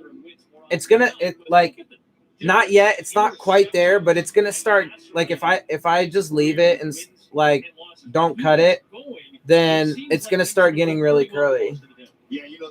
I just been lazy. I normally I cut my own hair, and I literally just have clippers and I just shave it off, you know. But like I've been so lazy, and I just haven't fucking felt like doing it, and it hasn't really bothered me yet. So I've just been leaving it, and I'm not cutting it today. I can say that much for sure. Fourth down coming up for Miami with inside of 6 to play. 49ers leads in timeout. I want my fucking pizza to hurry up, bro. This shit needs to get done cooking. I'm fucking hungry. Field goal range for Jason Sanders. Also, I'm not gonna lie. I'm kind of ready for this shit to end. It's been a good game. Yeah, it's been a good game. Again, I'm going to go through the other relevant factors, but for right now, we'll just focus on the fact, I mean, they just got another field goal, right? Or they're about to. My stream is still a little bit behind, but I got the alert. It's 43-17. Hell yeah, man. I think so. That sounds about right. When Dan Campbell was interim coach, I think you're right about that. That sounds about right. Sanders from 49 continues to get it done. Back-to-back weeks where he is 5 for 5 on field goals. Okay, see, but there was a massive difference, right? They just mentioned how he is 5 for 5 on field goals, but the Dolphins also scored like 3 touchdowns or 4 touchdowns. Was it 3 or 4? Something like that. 3 or 4 touchdowns. So there's a big difference between having 5 field goals and like 3 or 4 touchdowns and 5 field goals and 1 touchdown, right? Huge difference. 300 miles, or you have flights going hundreds of miles. It's a bit more challenging. We are letting the data guide us to the best solution. It's inspiring to try to solve a problem that nobody else has solved. That's super exciting. Thank you. Bradley, get a freshly made Subway footlong instead. Try my favorite turkey. Order on the app. Anything from our fans. Try the new Subway buffalo chicken or barbecue chicken. We met over a century ago. Yeah, there was just a Subway commercial, bro. And in a lot of ways, Subway definitely is healthier. I just seen a report, though, recently about how Subway bread is not actually bread. That's not really surprising to me, if I'm being honest. I mean, it's more surprising than, like, let's say if you were to say McDonald's, right? Like the buns that they use at McDonald's, that shit is obviously not real bread. Like anybody who thinks that McDonald's buns are made out of real bread, yeah. Real bread is not spongy like that. It's not fucking, like, that shit is not real bread, bruh. Like, that is, like, the least surprising thing. I am actually a little bit more surprised, or slightly surprised with Subway, but considering I know how American business is run and capitalism operates and so on and so forth, it really doesn't surprise me at the end of the day. Let me repay the favor with some field passes. Come on. When you want the real deal, like a good neighbor, State Farm is there. Go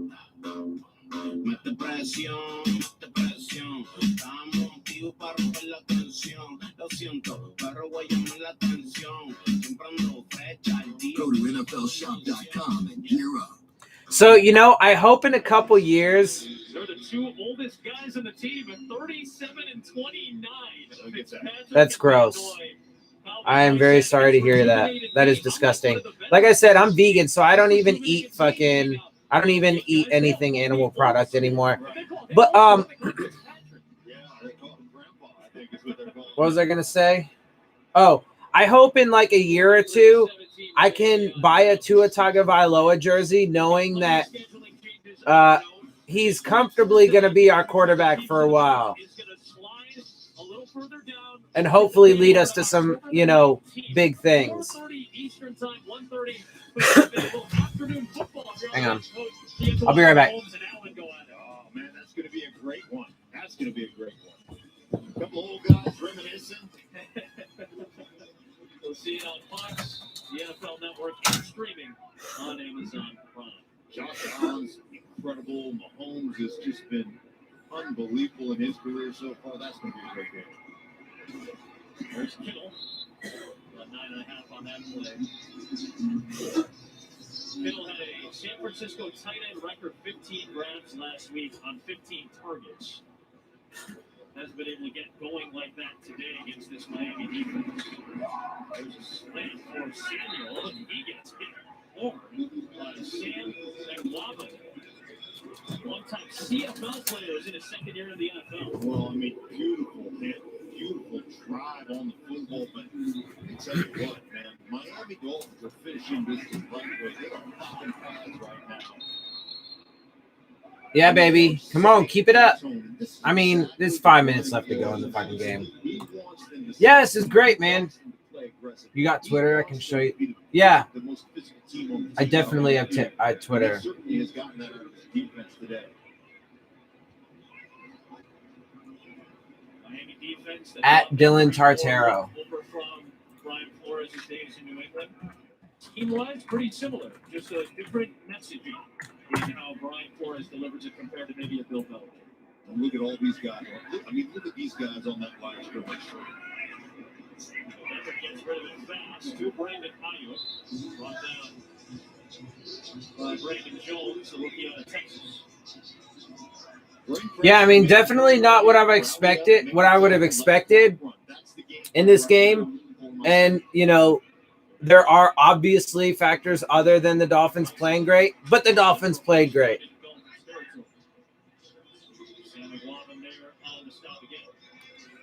It is definitely fair to say that the Dolphins played great. And they definitely took advantage of, the 49ers' mistakes. They've taken advantage of some of the bad officiating that fucked the 49ers. And they took advantage of their decimated defense. They executed well. There was good play calling. It would be a low hit on the quarterback. Holding. Offense number 71. 10-yard penalty. Replay first down. Trent Williams for that holding penalty. Yeah, Trent Williams has struggled a little bit the last couple of weeks. All right, at this point, man, because but see, this is part of the reason why I don't like games that are not competitive, because now it's just boring. There's 4.5 minutes left to go in the game, but the 49ers, obviously I want the Dolphins to win, but there's not even a chance the 49ers can win. It's just kind of okay, now we're sitting here cool, we're up 43-17. Now we just got to sit here for another 4.5 minutes while they try and attempt something. But then the Dolphins will get it back and they'll probably just run the ball. And, I mean, they've been moving well, so maybe they get close enough to get another field goal and make it 46-17. I guess that would be the most excitement you get here in the last few minutes or whatever. But that's why I like competitive games, man. Yes, I have about 2,600 followers as it stands. That is correct. Goes down. Emmanuel Ogbah got in there, and that ball came out loose. Another sack. Possibly a fumble. We'll see what the ruling's going to be. It's going to be Miami football officially. Miami football. Interesting. And Emmanuel Ogbah causing the havoc for the Dolphins front. How about this defense for the Dolphins today? Well, they've just been all over it. Ogbah beating McGlinchey. Oh, yeah, that's a clear fucking strip sack. Man, that football just sat there, too. I don't tackle the quarterback. I tackle the football. And once you get that, I mean, look at the hustle here. He's fighting for that football. Look at it. Go ahead, give it to your coach. That says something to me. Again, I don't want to extrapolate too much off one shot that we saw. Appreciate it. What everybody said that we talked to the players on it. They all really respect him. The other thing they love about Brian Flores, I guess, bro, if they respect Brian Flores, I guess, but I don't respect somebody who fucking decides to tank. I do not respect somebody who treats their players the way he treated Kenny Stills. I do not respect somebody who lies to his players like he told Laramie Tunsil, we're not trading you, and then trading him.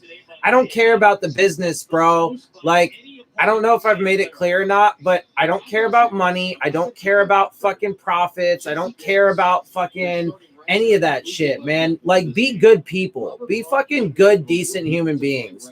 So, I mean, I guess if the players fucking buy into this fucking clown, I mean, I still think he's a fucking clown. If he can prove me wrong and turn this team around, then he can have his credit. But that doesn't mean I have to like him.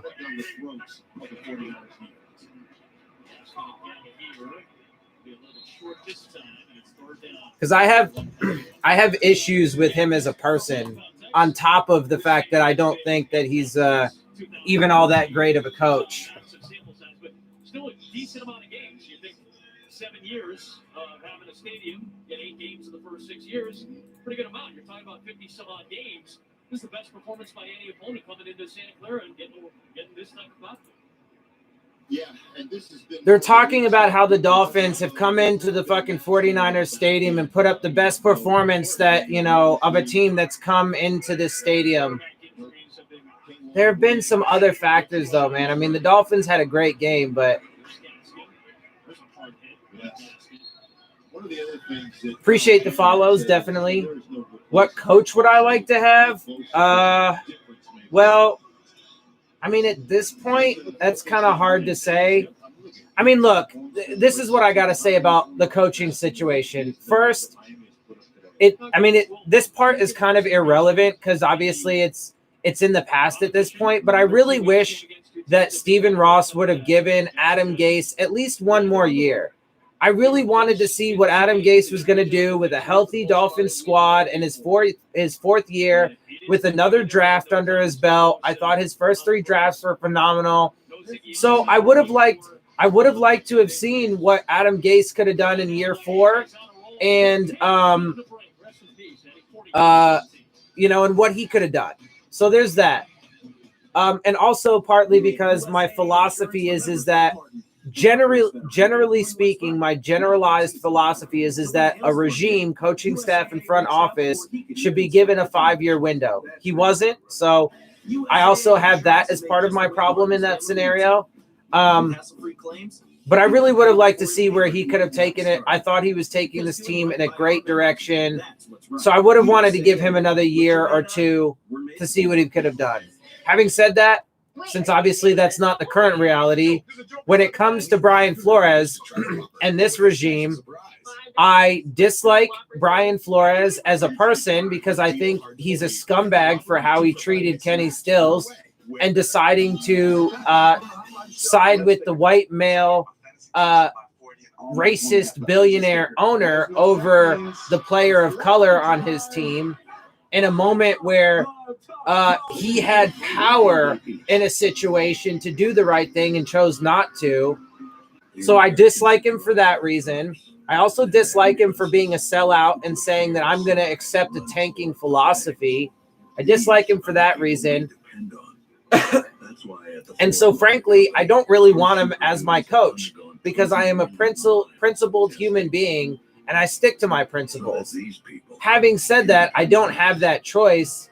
And it's not my say. And when it comes to strictly football, he is the coach of my team. And so I want him to prove me wrong, at least in the sense of, show me that the decisions you've made football wise, even though because even if they turn this team around in the next few years or whatever, it's not going to change my mind about the tanking philosophy.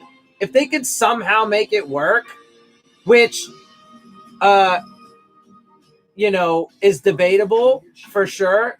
It's not going to change. It'll be the first time ever that the tanking philosophy worked. However, if the tanking philosophy is going to work, they got to get it right in the next 2 to 3 years.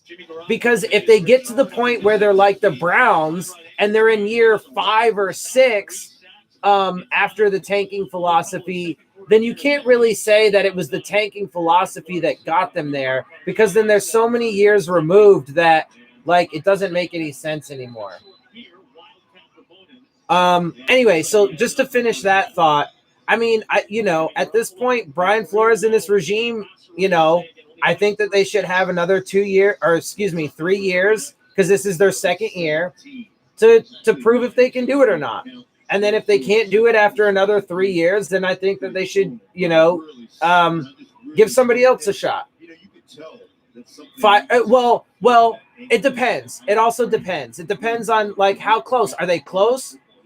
Have they started getting to the point where they're, winning games more consistently? Are they actually starting to have a winning record? Are they making progress? So I think all of that matters as well. So yeah, I think Brian Flores should be given, the opportunity.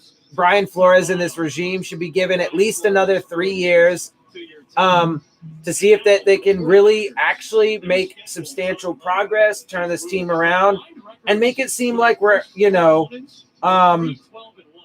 really there on the verge of getting to where we want to be. But then they need to prove that they can actually attain success. In other words, start having winning seasons, start at least fucking getting close to the playoffs, and then, get into the playoffs, and then make it past the wild card, and then, whatever, keep making that progress, so on and so forth. Fix the issues and go back to work, and that's all you can do. The good news is Garoppolo should get better after a week. Another week. All right, so it does look like that's the end of the game. Still 12 seconds on the clock. It's winding down. But it looks like that is the official Dolphins get a win, a brilliant win. They played great. I am getting ready, just real quick. Oh, Baker just got hurt? What do you mean? I missed that? Well, I wasn't really paying attention to some of the last. Seriously, did Baker just get hurt? That's not good. Hopefully it's not serious. Hopefully it's just maybe he got a cramp or something. I'll keep an eye on that and obviously update as we go. Anyway, just real quick though, I am gonna bounce here in a minute because my food should be just about done. I'm fucking starving. But real quick, let's see, just get a couple things. Obviously, I do my post-game analysis videos the next day, so I will be doing that tomorrow because I'm definitely going to want to rewatch. There's going to be a lot of commentary, so that my video is probably going to be long. It'll probably end up being like 45 minutes or so because there's going to be a lot to discuss. I'm going to try, but I am going to rewatch it, and I am going to try and figure out ways to consolidate. Like when it comes to the penalties, I'm going to try and keep my main commentary on that to, overall, it evened out, and the officiating was terrible on both sides against both teams, with a slight disadvantage to the 49ers because they got victimized early. Other than that, I'm going to just try and stick to the big keys in the game and stuff and the stats. But I am going to do a deep dive because there is plenty to talk about, and it is super important to make sure that you have all relevant information. That will be tomorrow. I will do that. But otherwise, I'll let you know though. I am gonna give you a quick idea. Like I said, as far as the game goes overall, the Dolphins, I want to make sure people understand this. The Dolphins played a great game, okay? They took advantage of the depleted 49ers defense and so on and so forth, right? They did great. The coaching did a really good job. Great play calling. They were aggressive early, and they did a wonderful job. But I don't think the Dolphins are as good as everybody's going to make it out to be after this phenomenal win. Because, again, they played a 49ers defense that has been decimated by injuries. Jimmy Garoppolo played terrible coming back in. They made a bunch of mistakes, him in particular. And then the officiating did victimize the 49ers early in the game, which helped to set them back in a deep hole, which was obviously impossible for them to come back from. That's going to be the summary of my commentary. I am going to go a lot more in depth, mostly just to give you guys like the stats. I am going to do a generalized play-by-play, but I'm going to try and keep the specific commentary to a minimum, so I can just give you, overall drive summaries instead of, going into depth into things that are, redundant, not necessary, whatever. Anyway, I'm still working on that format a little bit to try and, consolidate. But I do like having super, super in-depth analysis for you guys because I pride myself on having, a good, accurate analysis and evaluation based off of all of the data, all of the facts, and not picking and choosing, which things I want to take and use as evidence just to fit my own narrative. Anyway, you guys already know all that. Yeah, post game tomorrow. I don't think I'm going to be. No, I might watch the game later. I'll probably, if I watch any more games today, it'll probably likely just be in the background because I'm about to go eat right now. And then I'm probably just going to put on, I recently purchased. So real quick, a few weeks ago, I decided that I'm going to try and until the election happens, until November 3rd, I'm going to try and for my own mental health, I'm going to try and distance myself a little bit from politics. So I haven't been watching my, favorite political shows. I haven't been staying up in the news as much. And I decided to buy a whole bunch of video games recently. So I've been playing a bunch. I bought a Nintendo Switch. And so, I have Pokemon Sword and Shield. I have Pokemon Let's Go Eevee, Let's Go Pikachu. I have Zelda Breath of the Wild, Zelda Link's Awakening. I also bought Crash Bandicoot 4 recently on my Xbox. I also have World of Warcraft Shadowlands, which is coming out really soon. And I also plan to buy Pikmin 3 on the Switch as well. Oh, and I also recently purchased Zelda, I think it's Age of Calamity or something like that. The new Zelda that's coming out, I pre-ordered that as well. So I have a ton of games that I've been playing through to help just kind of relax and take my mind off of all of the craziness in the world as much as I possibly can, even though it's obviously impossible to totally unplug from it. But I've been doing my best there, so I'm probably just going to have games on in the background. And I don't expect to do any more live streams for tonight. Because like I said, I got to eat and I got to have some me time. I got to play some video games and fucking keep myself from going insane. So, yeah, but I do appreciate you guys, of course, as always, jumping up in here with me. It's good to chop it up with you guys. It was a good game. Again, we got this W 43-7. I mean, it was certainly one of the more, dominant and impressive games that we've seen from the Dolphins in quite some time.